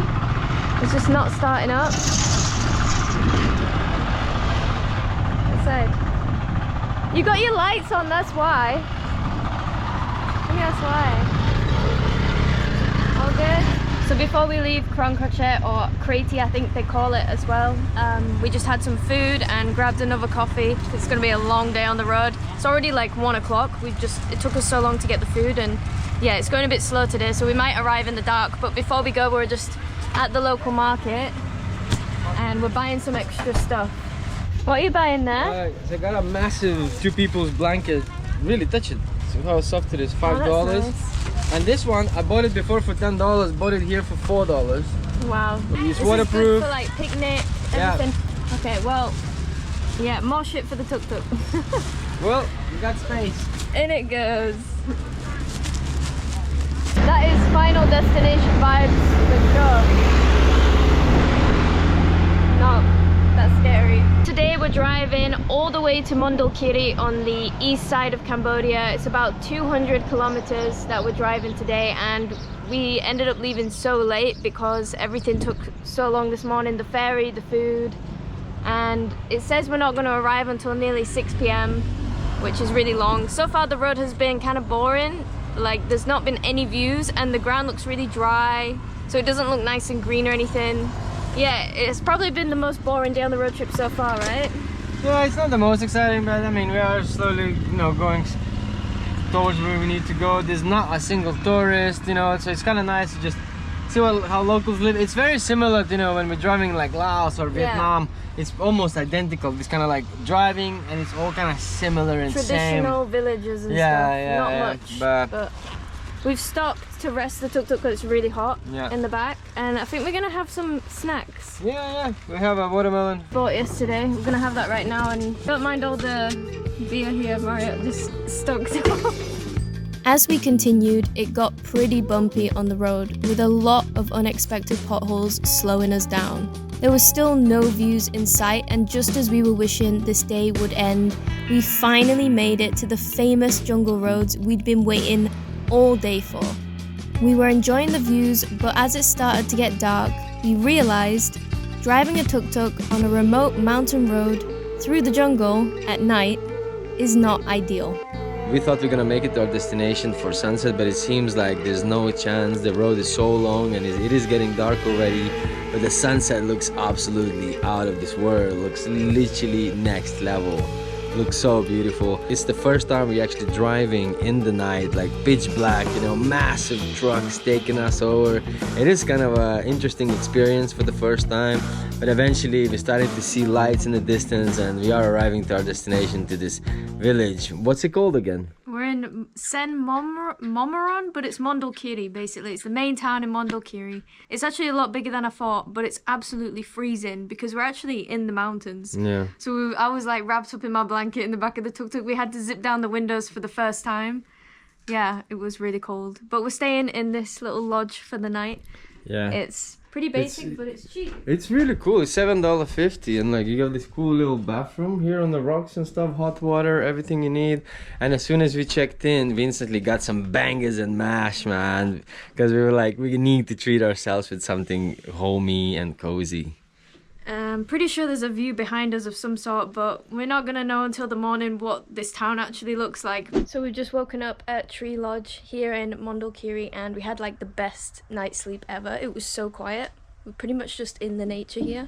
We are not staying here tonight though, because we have decided that we're gonna go camping for the first time. Mario's just gone to fix the tuk-tuk because yesterday and the day before we were having issues with the battery. Hopefully he'll come back with a working tuk-tuk.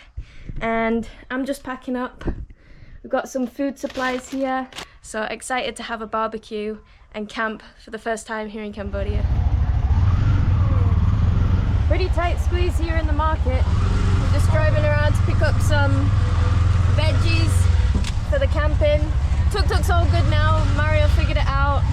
The mechanics actually spoke really good English apparently. But yeah, we're just trying to get out of this chaos. I don't know why, no matter how chaotic, I still feel very relaxed driving. I have no problem, I enjoy it. No matter how busy, I never feel stressed.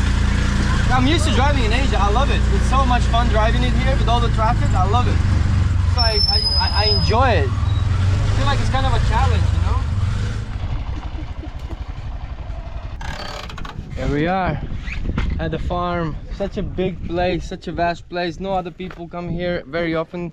The owner just said it's usually very, very quiet, and there's a bunch of different spots for us to choose where we want to camp tonight. You know, there was like a spot there, a spot all the way there, really quiet, but there's no power.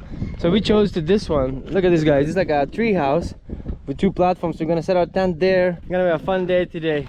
Yeah, and the owner actually lived in Germany for 6 years, so he makes sauerkraut and German food, which is amazing. Apparently we're gonna order some potato salad. We have set up in our camping spot, which is pretty cool. Our brand new Travels and Toast tent. Pretty decent. That's the only thing we're laying on, so hopefully it's not too cold. we do have like a yoga mat extra. We have like some towels. We have like a blanket. I'll be alright. I hope she's gonna be fine though. I've slept in worse, but yeah, look at the view, guys. We're gonna have this view for ourselves. We have some grill, some fire, unlimited amount of wood. We got so much meat, and man, this is gonna be sick. I was looking forward to this for such a long time, being in all those touristy parts. I enjoy that too, you know, but I don't know, there's something special about being just me and Olivia alone in the middle of nowhere and just enjoying the nature, doing some barbecue. Yeah, we've even got another floor to our little home here for the views in the morning. Yeah, we do. You can even eat up there, whatever, and we're paying like $10 a night to camp here. For everything, wood everything, yeah. It's really good, yeah, nice. Really good price. So eventually it's coming to the end of the day right now. The sun is gonna set pretty soon. We already have the fire going and everything like that. And the owner right here brought us some locally made sauerkraut as well as some potato salad. So you wanna give it a try? Yeah. Let's You're try gonna like this. Thank you very much, by the way, man. We really appreciate it. That's so good. Have the little pickle. I think we should save some for the barbecue. You got it all over your mustache. So he makes this himself every week. I want to buy more. Do you have for sale? We have some more. I think I'm gonna have some more. Buy a whole box to take away. It tastes a bit like from my home food, from my home. Tastes a little bit like that because we have potato, mayonnaise, carrot. Our own baking bread. Bread. We don't buy bread. Wow. Nice. And we do our own ham, but we just eat all. We will make a new ham. Ham. Wow. Ham. They make everything. This is original. Yeah, original Sauerkraut in Cambodia. This is the first time I'm actually seeing a local person here in Southeast Asia making their own sauerkraut at home and not from the can. And because it's a local farm, the owner has brought us some local jackfruit. Look at that big old chunk of jackfruit. He literally says because he can't eat this because of his health, that he just grows loads of this and he can't do anything with it apart from give it to the geese. So we get some. Woo, it smells so good and fresh. Yeah, give it a try. I've never actually just eaten it out straight up like that. Give it a try, yeah, try it. Cut the middle That's bit. perfect. I bet it's so good. Tastes really fresh. Yum. Give it a try. Literally, this is such a hidden gem. The way I found this place, like this farm stay, was it only has one review on Google Maps. It's not like anything. I just messaged him on Telegram and he was like, yeah, you can come camp here. And literally exceeded our expectations. Absolutely no one else here.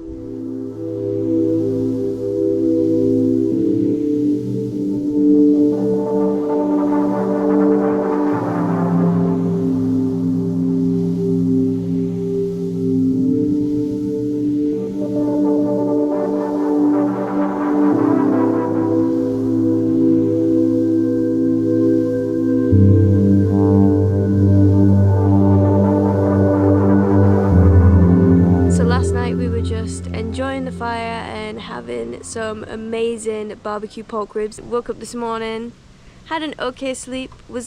I was a little bit cold in the middle of the night, but Mario said he was warm. He's still sleeping a little bit now, or trying to, while I vlog.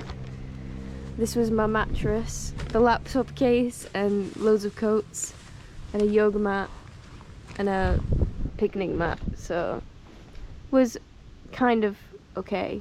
Not the most comfortable, but we're camping, so that's just how it goes. They make real coffee here, so get a nice coffee this morning, and today we're gonna go and explore a little bit of Mondulkiri and see what's around the area.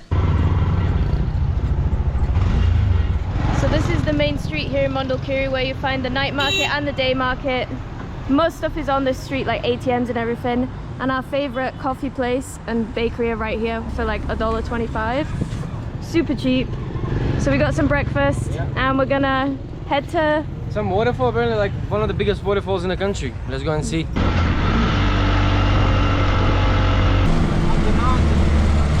Took a little 40-minute drive outside our camping spot, and we came to this waterfall called Busra Waterfalls. So when I was doing research into all the waterfalls in this area, this seemed like the biggest one, the main one, and the only one that you can actually drive to.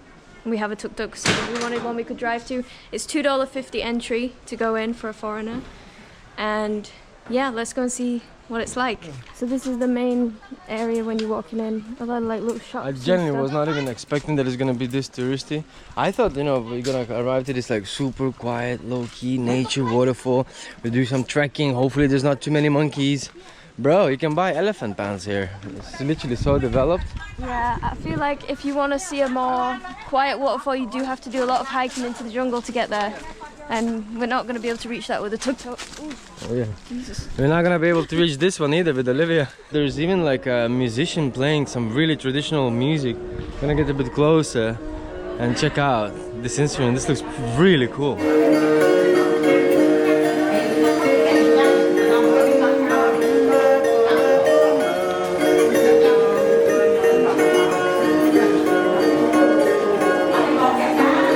Decided to walk first at the bottom part of the waterfall, and on the way down there's so much local organic stuff that you can buy that is for sale. Some of it is literally straight from the jungle. Half of the things I don't even know what they're for. I can't even recognize them. Right, so here we are. This is the Busra Waterfall. It looks pretty crazy big. Thing is, it's dry season, so I can't imagine what it looks like when it's rainy season. It looks so big. Absolutely beautiful, man. What a place, man. And it's not only one, there's actually two waterfalls forming right next to each other. I wonder what this looks like during the rainy season. I wonder if this whole entire place is kind of flooded or not.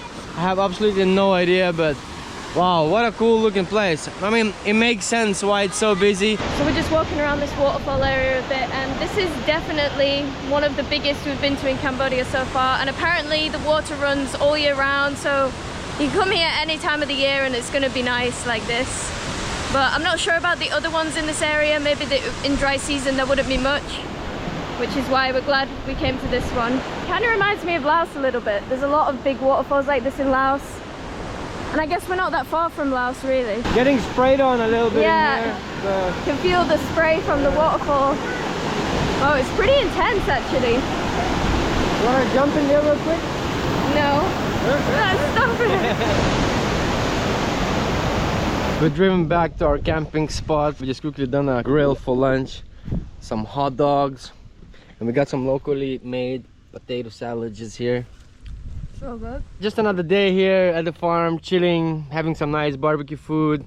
Got more of some pork ribs we got last night. It was too good.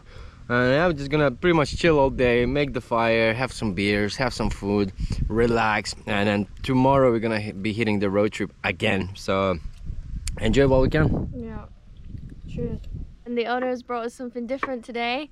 We've got banana infused rice wine in this cute little bottle. It looks like a little pirate bottle. I'm gonna try it. Yeah, let's give it a go, man. I'm pretty excited. Yeah.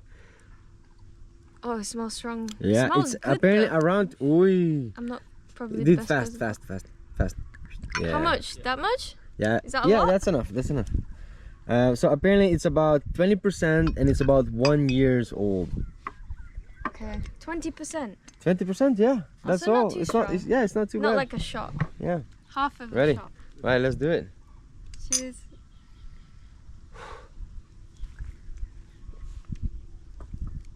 Oh. I was expecting that it's gonna down like a moonshine. I always think with a shot. No, it's like a tequila. almost like a licorice, very sweet and not too sweet Oh, actually. It's really warm. And you It's throw really it. good. Yeah. It's really good. Wow, wow, I can taste amazing. the banana. Good to keep you warm in the night. Yeah. That's gonna come in handy. Okay guys, it's late at night now. We've got our fire going, barbecue over there. We've got mushrooms, corn. Oh, these mushrooms are done. They're done. And we've got a whole spread here. We've got barbecue ribs, chicken from yesterday. Most of this food is what we bought yesterday. We've got avocado, tomato. We went and bought this chicken, those pork ribs again. They're Yeah. so damn good. Really good. And then we've got our little banana rice wine with olives. Pretty fancy. Babe, I forgot about the potatoes. Oh yeah. We've Oh, also got no. potatoes. Mario's forgetting about all the food we're cooking and he's already burnt some of the ribs. So it's definitely a barbecue. That's for sure. Oh, I burned them. We can still try and No, eat them. I'm sure there is some, but I think I'll cook a bit too long. It's okay, we've got another one here. You want to cook that one? Yeah, let's do it. Okay, and we've also got this homemade bread. Like the owner actually made this bread. I think his wife makes it and it's delicious. So we're just gonna enjoy this. Stop the music because of copyrights, but Yeah. we're just gonna enjoy this meal. And Yeah. tomorrow, back on the tuk-tuk, back on the road trip, back Can't on the wait. good old dusty roads, travels and toast style. Get a bit wavy tonight, and tomorrow's another day. So we've just woken up at Great View Farm and unfortunately today is the day that we leave Mondulkiri. Actually really sad, this was probably my highlight of this Cambodia trip so far. Camping here was amazing. We even got given some sauerkraut to take with us for future camping spots, which is going to be really nice. And yeah, this farm was really just such an experience. He even gave us like a tour of his farm, showed us all his plants. He's got some geese over there, avocado trees everywhere, forest over there. Literally this area is massive. So if you're ever looking for a camping spot in Mondulkiri, this is the best place. Oil, because the oil is so low. Okay, yeah, we're a bit low on oil. Filling up before we go. And yeah, if you come into Mondulkiri, the main thing to do here for tourists is seeing the elephants on a day tour or doing jungle trekking. But the treks can be quite expensive, so we're not doing that. We're gonna crack on with the road and head to Ratanakiri. Ratanakiri, apparently, yeah. Got a little DIY project going on here. Yeah. I'm making a making a filter to put the oil in. Okay. Yeah? Yeah. But yeah, if you want to come and stay at this farm, the best way to book is to message the owner on Telegram and don't just turn up unannounced because he might not be here. This really is a hidden gem here in Mondulkiri. We were here all alone the whole time. Absolutely loved it. Oil all good? It's okay. It just keeps dying on the battery.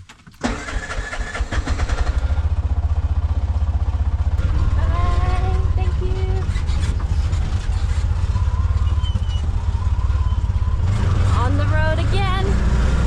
Yep. On the road again. The dust. Today we're continuing our road trip through the wild east of Cambodia to the next biggest town called Ban Lung in Ratanakiri. We're so excited to be on a new adventure, but we completely forgot to top up our gas. Luckily, we were descending from the mountains of Mondulkiri, so we could use the downhills to our advantage. We're flying, we were going so fast. Downhill with no engine. I'm saving petrol, basically. I'm saving petrol. Been going like this for a while now. It's quite nice. It feels like electric. Yeah. No engine noise. This is what it would be like. Oh my god, I feel like I'm in a buggy, like a go-kart. But it's so cool, but just going downhill. Yeah. I don't know, but to me that does not look normal. That does not look good. Looks like a wildfire. Yeah, I always think, how do they not spread when that's on Well, fire? look at the size of these flames. That doesn't look healthy. Oh, that looks like a lot of little animals are dying. pretty sure these fires are intentional for clearing leaves, but the area all around us looks so dry at this time of year that it looks like it could set on fire at any moment. This meant the area didn't look as visually appealing as the drives we did almost a month ago at the start of the trip through the Cardamom Mountains. But this road is one of the quietest we have driven on this whole trip. This road actually takes you through a wildlife sanctuary, so we saw plenty of ranger stations and signs signaling areas where elephants sometimes cross the roads. But the most wildlife we saw were some buffaloes with their babies. Despite not seeing many animals, we were enjoying the drive and looking forward to seeing a new corner of Cambodia. So the drive from Sen Monorom to Ban Lung in Ratanakiri province is about 3 hours, 180 kilometers. Smashed it pretty fast. It's like 2:30, 2:45 now, just arrived. And we didn't book anything online because when we looked, everything was about between $5 to $10 and there was so much available. We thought we'd just come and look around in person. So we arrived at the first place, but there's like probably 10 great places found, if not 20, so it's kind of hard to choose. I got a feeling that the first place is probably going to be the best. Yeah, it's always like that. So just as expected, we are staying at the very first bungalow that we stopped at, and it's not too bad though. Like, first of all, it's $5, and all of these 2 doors belongs to us. It's like a really nice balcony, sunset view, like kind of local vibes, and 3 beds. Freaking hell! We can spread out. 3 beds. It's a lot. But I mean $5, so you can't really complain.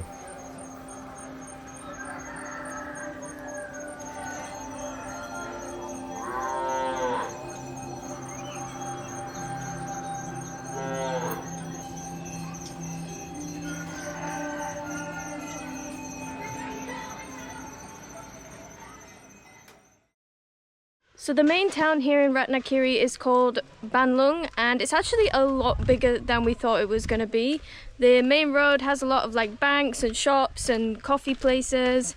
There's a few Western restaurants as well, and we've had some pretty decent food at them. There's a couple things to see around this area. It's mainly popular for jungle treks, which is why people come here because there's national parks around the area, but we've just come to this crater lake. So apparently this lake here used to be a volcano a very long time ago. Yeah, so I'm not entirely sure how long ago this was from. I would assume, yeah, I would assume it's a very long time, but locals coming to hang out, you can buy like a little fruit and things like that.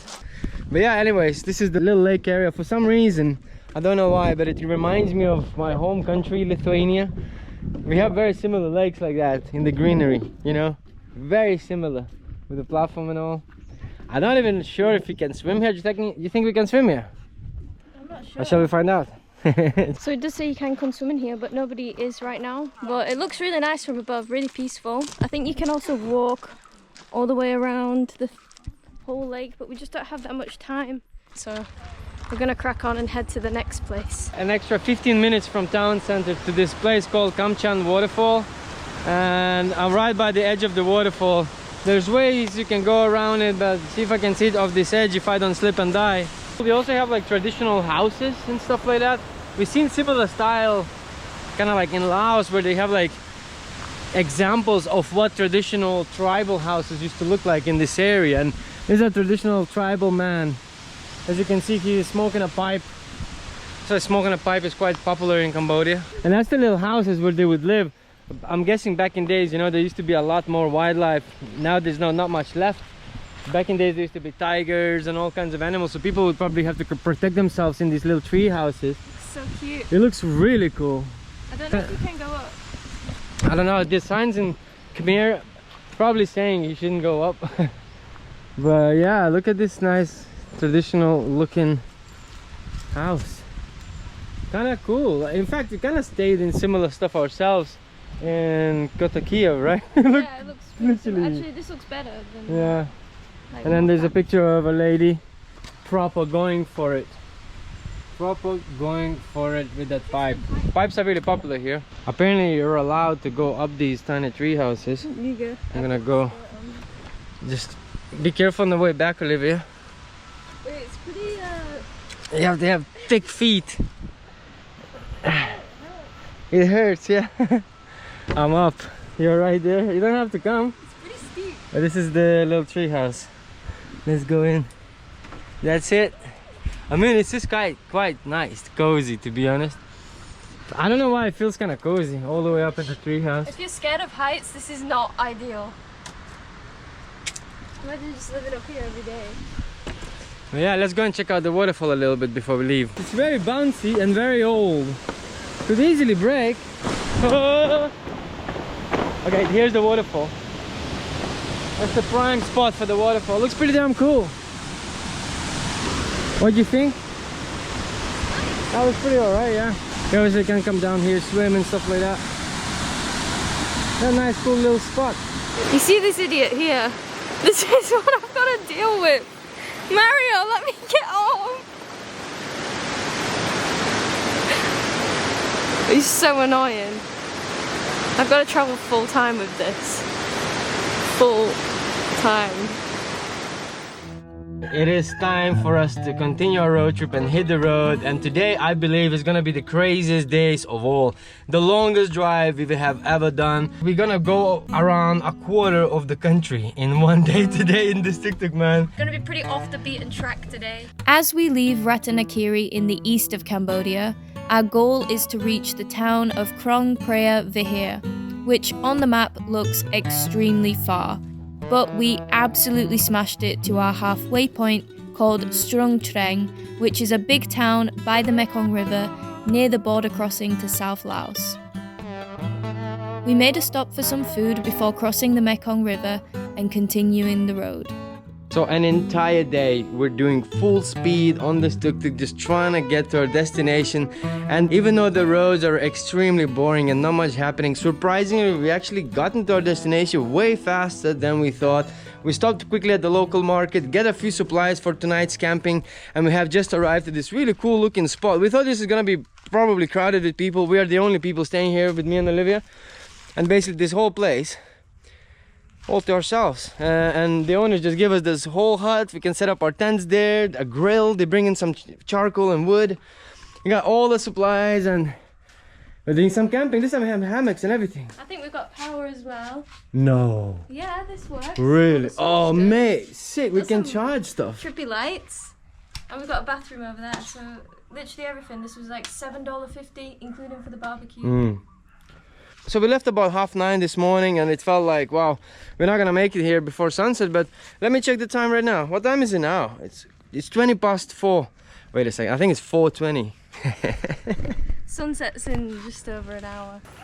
Get it through this one. Yeah. So our camping spot is just over there behind these bungalows. And look at this place. There's lots of different platforms and bungalows. I think it's mainly a restaurant, but they have this nice lake. We've got some little swings here, and the sunset's going down over there. But yeah, there's also a lot of white birds in this area. Like, I think they're herons, and they're just flying around. Really beautiful. The lake is really serene, and there's absolutely no one else staying here right now, so it's really peaceful. And you can actually fish here as well, I think. There's loads of fish in this lake behind us. But it's a bit late now to do that. So we're probably just gonna enjoy the sunset and go and cook some food. Gotten pretty dark now, but we're just chilling, eating barbecue. And Mario's made some new friends. Hello. Yep. Who have you got here? Yeah, the dog and a cat. Like, they both they don't get along. They always fight each other. But when I'm in the middle, they kind of, okay, we'll put the beef aside and we'll just chill with this guy. And generally, both of them just want to chill with me. A little cat over here. A cat and a dog. I mean, I can't complain. Life is not being better.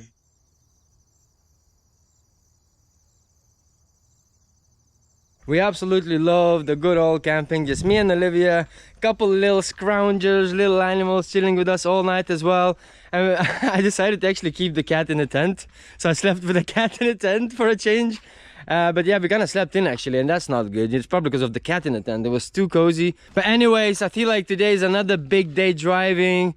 So let's hit the road because it's getting really hot. You want to stop for coffee first? Definitely. Found a decent coffee in a pretty small village. Wasn't expecting that. pretty happy. Didn't sleep well last night, so this is very needed right now. We're driving along this road and it looks nice, but it's so bumpy. You can't even see in the road how wavy it is. It's ridiculous. Mario's feeling a bit sick. I'm hoping he's not going to throw up because I feel like it would totally spray at me right now. Yeah, I had one beer too many last night, I think. Yeah, and we haven't eaten today. And not enough food for sure. I just can't wait to get to our next destination. We're almost back in Siem Reap, where we first started this tuk-tuk adventure almost 2 months ago. But there's still a lot to see in the rural areas around the city, and we're loving camping so much that we're on the hunt for another spot to camp for the night. Of course, the countryside isn't complete without some bumpy roads, but we really were driving into the middle of nowhere and definitely questioning our choices. Oh boy, oh boy.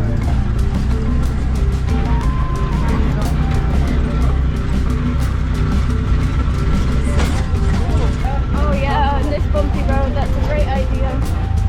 This road is just getting worse, guys.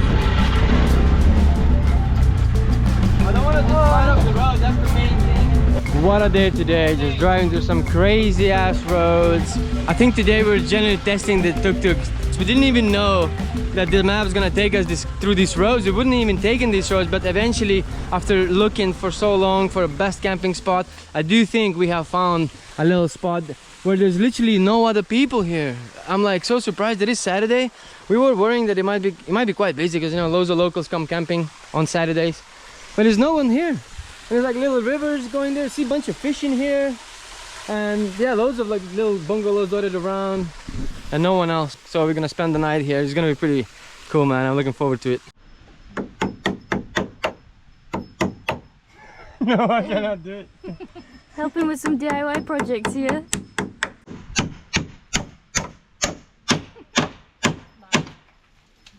Boom. DIY Mario over here. It's okay. Fixing up the bungalow. Akunchan.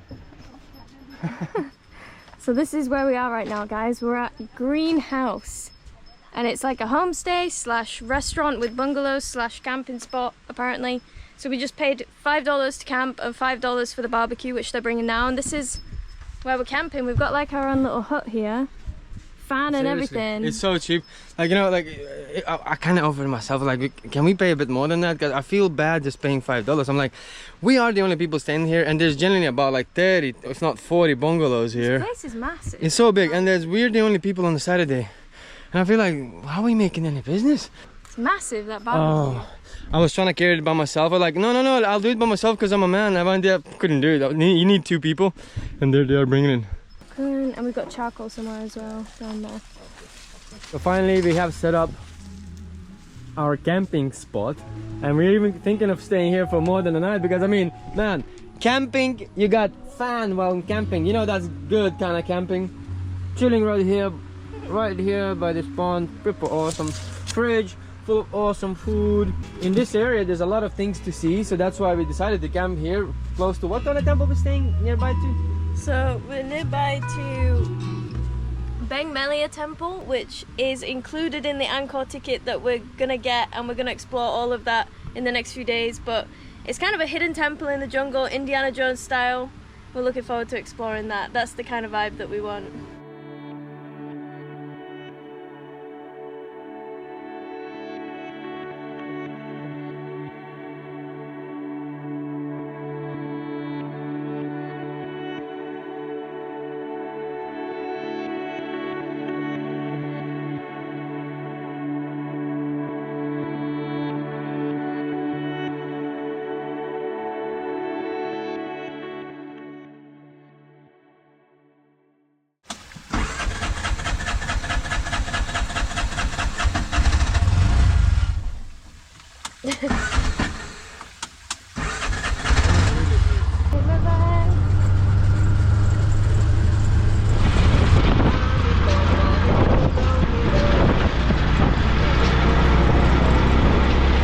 So we woke up at 7 o'clock this morning, packed up everything at our camping spot, hopped in the tuk-tuk, and today we're going to be exploring some of the ancient temples in Siem Reap, and that's the area where one of the most famous ones is, which is Angkor Wat. Last time we went to visit the Angkor temples, we only bought a 1-day pass, and we only saw about 5 temples, so we got a 3-day pass this time. Probably still not enough, but we're at our first temple of the day. And apparently this is the most mysterious of all. So we just parked up our tuk-tuk here, gonna leave it here for a little while. I'm gonna start exploring this ancient mysteries. What exactly is it called?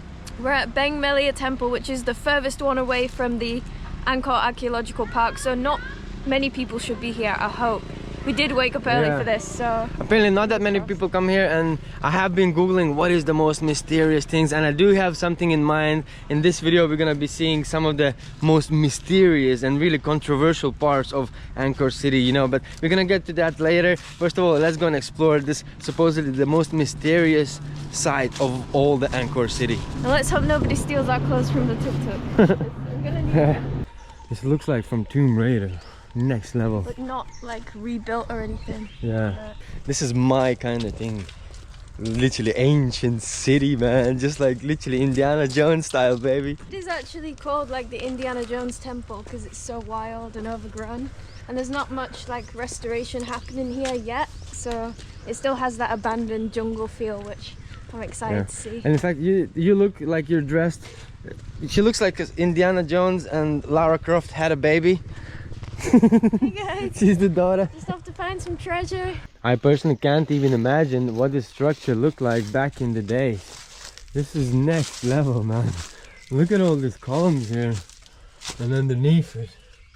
Wow, there's a lot of work put in here, and the thing is, none of it has been rebuilt, none of it has been, you know, reconstructed. All of it is 100% original from back in the days. Wow guys, I am blown away. Look at all this. Look at all this. I am feeling like I am in a video game right now. Literally Uncharted video game. I feel like if you walk inside there's like a secret entrance into an underworld or something, man. This looks straight out of the movie. And then you have the noises of birds and stuff like that in the background, like jungle vibes. Not many people at all. Like, this is just amazing. What a sight. The best time to come here is early morning because everybody's like at Angkor Wat watching sunrise and exploring around there. Nobody's got an hour and a half to drive all the way out here, so it's the best time to come. Literally. Nice. Looks amazing.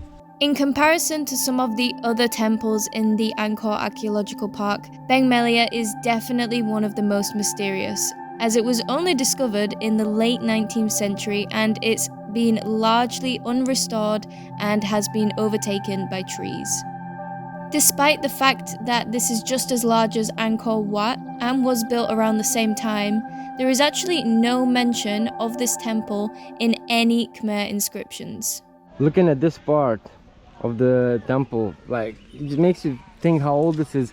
Like, look at this banyan tree. I'll even stand next to it just to have a bit of an idea how huge this banyan tree is. This tree is so big and so old. Look at its roots. But it's actually not as old as the actual structure because the roots kind of go underneath the structure. Just goes underneath and slowly it's kind of destroying the entire structure. Any archaeologist heaven just walking through these things and you know, like thinking that this was built all by hand, and then apparently just a few hundred years ago, because of invaders, they left. There's a lot of misunderstandings in history and how much we really know about what really happened to Khmer people and why they left this megalithic looking structures. You know, but I think with time we'll learn more about these kind of places. And there are some people doing something, and I'm not entirely sure. This is excavation. I think it's excavation. Susadai. And it looks like actual fresh archaeological work just happening right now. They're just digging up all of this side, and hopefully they're finding some new things. Archaeology. Yeah, nice. Wow, interesting. So as you can see, there's probably still so many things to dig up around this whole area. There's literally people excavating it as we're walking past it. So here's what it looks like, a freshly happening excavation. Like, people are trying to find something. Who knows? Maybe they find some gold, maybe they find some swords, or maybe some interesting, you know, pottery, statues. You never know how much stuff there could be on the ground still in this entire site. So it's actually my first experiencing archaeology in real life happening right here. Susadai. Next, we headed to the temples which were part of the Rolos group, which are along the main road on the way from Beng Melia to Siem Reap. These are also included in the Angkor ticket and are some of the earliest permanent structures built by the Khmer. We were just kind of driving back to the main Siem Reap town and we're like, oh, there's a temple here, let's stop here. They're included in the ticket, so why not just see as many as possible? And this one is Battambang Temple, really beautiful moats all around the water. And I think you can climb up it as well. You do forget when you come here, like when you look at the map, it doesn't look that big, but actually Angkor, the whole area is like the size of London. So even just driving around for one day takes half the day just to see a few places. And finally, after 2 whole months on the road, we made it full circle back to our starting point on this whole trip. Here we are, finally back. Guys, I'm believing this just under 2 months ago. we did it. We did a whole 360 around the entire Cambodia. Woo! We're back. We made it back to Siem Reap in one piece. The tuk-tuk's in one piece. Thank God for that. Yes. That was a bad one. Another one. We did it. I'm so happy. So being back in Siem Reap is pretty nice. We've had some lunch in one of our favorite restaurants, and now after a long time we finally decided we should probably wash the tuk-tuk. So we're at the service. Mario's just emptying it. It's time. It's time. It is a bit embarrassing. It doesn't look too bad from the outside, but the inside is just, it's so not enjoyable. Like, I don't even want to look under here. It's so dusty, so dirty. So we're gonna clean it, have it nice and clean to keep exploring the temples here in Siem Reap. What's happened? So I've had a fishing rod throughout the whole trip. Didn't really have much chance to do actual fishing, but it was just here. I haven't even realized because I don't fish that often, but it was probably gone a little while ago. Don't even know when, where, who, but someone freaking nicked my fishing rod. God damn it. Good thing it was a cheap one, so it doesn't bother me that much, but I didn't even notice. Yeah. It sat in the back for ages. I'm gonna have to watch the videos back and see when it disappeared. Now it's been cleaned, it looks like completely different tuk-tuk.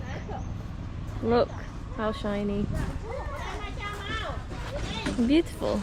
so we actually have driven to the main Angkor city complex and went straight to Battambang Temple just to see this one little bit of this crazy conspiracy theory that's been going all over the world, and everybody coming to see the place that everybody supposedly think it's a dinosaur. That could be, you know, it could be like a buffalo carrying, you know, rocks. Could be, it does not look like an elephant either, but yeah, this is one of the most famous parts, and it's the only depiction of an animal like this in the entire Angkor city, and that's the only carving in the entire city that depicts a freaking dinosaur. Like, what the hell?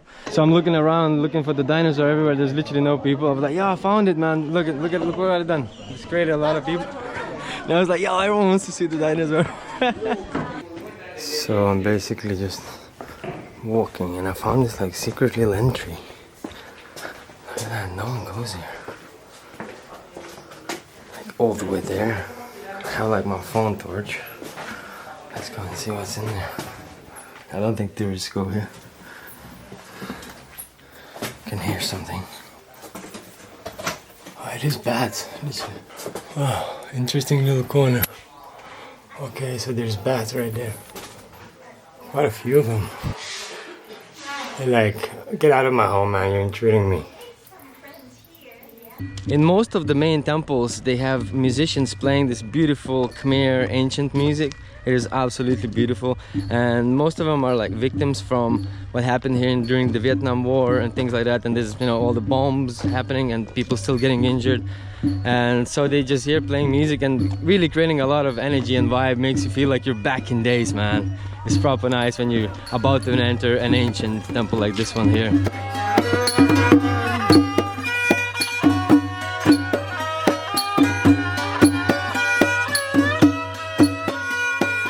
To say that Angkor Archaeological Park is big is an understatement. We've been driving all day and seen so much, and at the same time hardly scratched the surface of this place. Even the gates and entrances to the temple complexes are a tourist attraction in themselves. We've passed by the famous Temple of Faces known as Banan Temple, visited hidden structures in the middle of a lake, got lost in a maze of a place that is Pusat Prayer Khan, and explored one of my personal favourites, Bantier Kadai, which has some of the most intricate carvings and peaceful corners to relax and take it all in. Then there were others that we drove straight past and observed from the Tuk Tuk, because it's unbelievably exhausting to try and see all of these temples in just 3 days. Never mind 1 day. We just got back to the main Siem Reap town and we're getting a big old lunch. And I'm getting a lot of Eastern European food. I think it's like Russian kind of style. Stuff that I've grew up with. Childhood food. Pretty much. Yeah. And Olivia's gotten proper real Cambodian dish. We've been throughout this whole trip in Cambodia. We still haven't tried one of the main dishes in Cambodia, which is amok. So it's like a coconut style curry, fish curry. And yeah, we needed a break from the temples, so we thought, so good. Let's come and try this. I'm gonna try some of yours. It's really good. I don't think it's spicy, but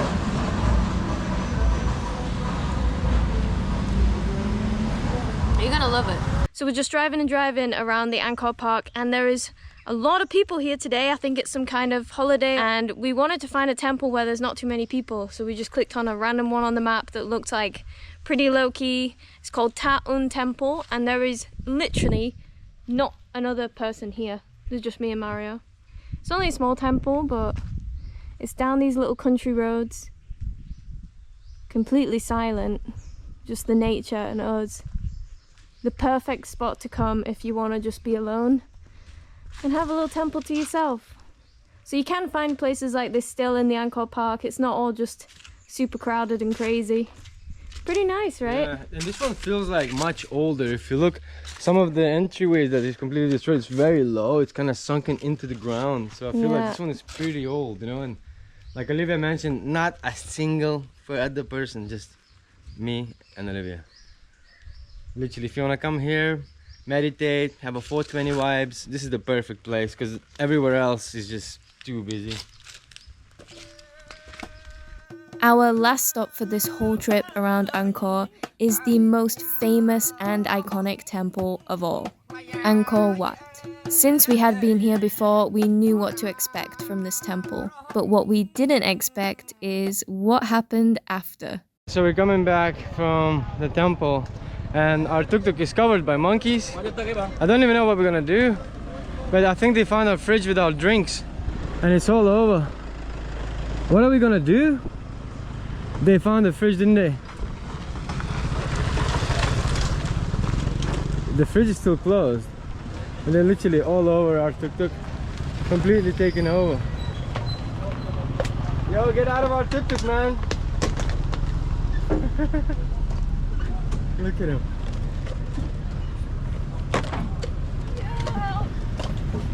Hey, shh. Get out of our tuk-tuk, man. Literally. Okay, what are we gonna do, Olivia? I'm not sure.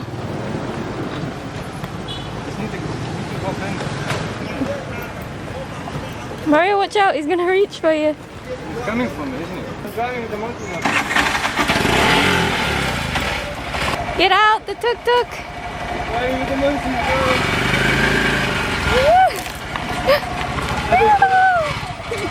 I think they're gone. Is there any in there? They're coming! Okay, go. Don't leave drinks in your tuk-tuk. Oh my god, I think they've peed and everything on the seat. Oh really? No, It stinks. It might be the D. Okay. We left some tea in there. Woo. Look how dirty. Generally, the tuk-tuk smells like zoo right now. It smells like a zoo. Yeah, literally, like so all over panel is fully dirty from the monkeys. We cleaned the whole thing yesterday and not good, man. But they didn't get in the fridge. They didn't get the beer. There's a lot of monkeys around Angkor Wat temple specifically, so watch out. So after riding for 2 months around this beautiful country of Cambodia, we kind of ruined ourselves for motorbike trips. Don't want to ride motorbikes anymore. We just want to do this. Tuk-tuk is the best way to travel. I wish we could do this around the world. We brought it back the tuk-tuk to the tuk-tuk rental place and no one's here. We might just have to take the tuk-tuk with us, guys. So catch us if you can.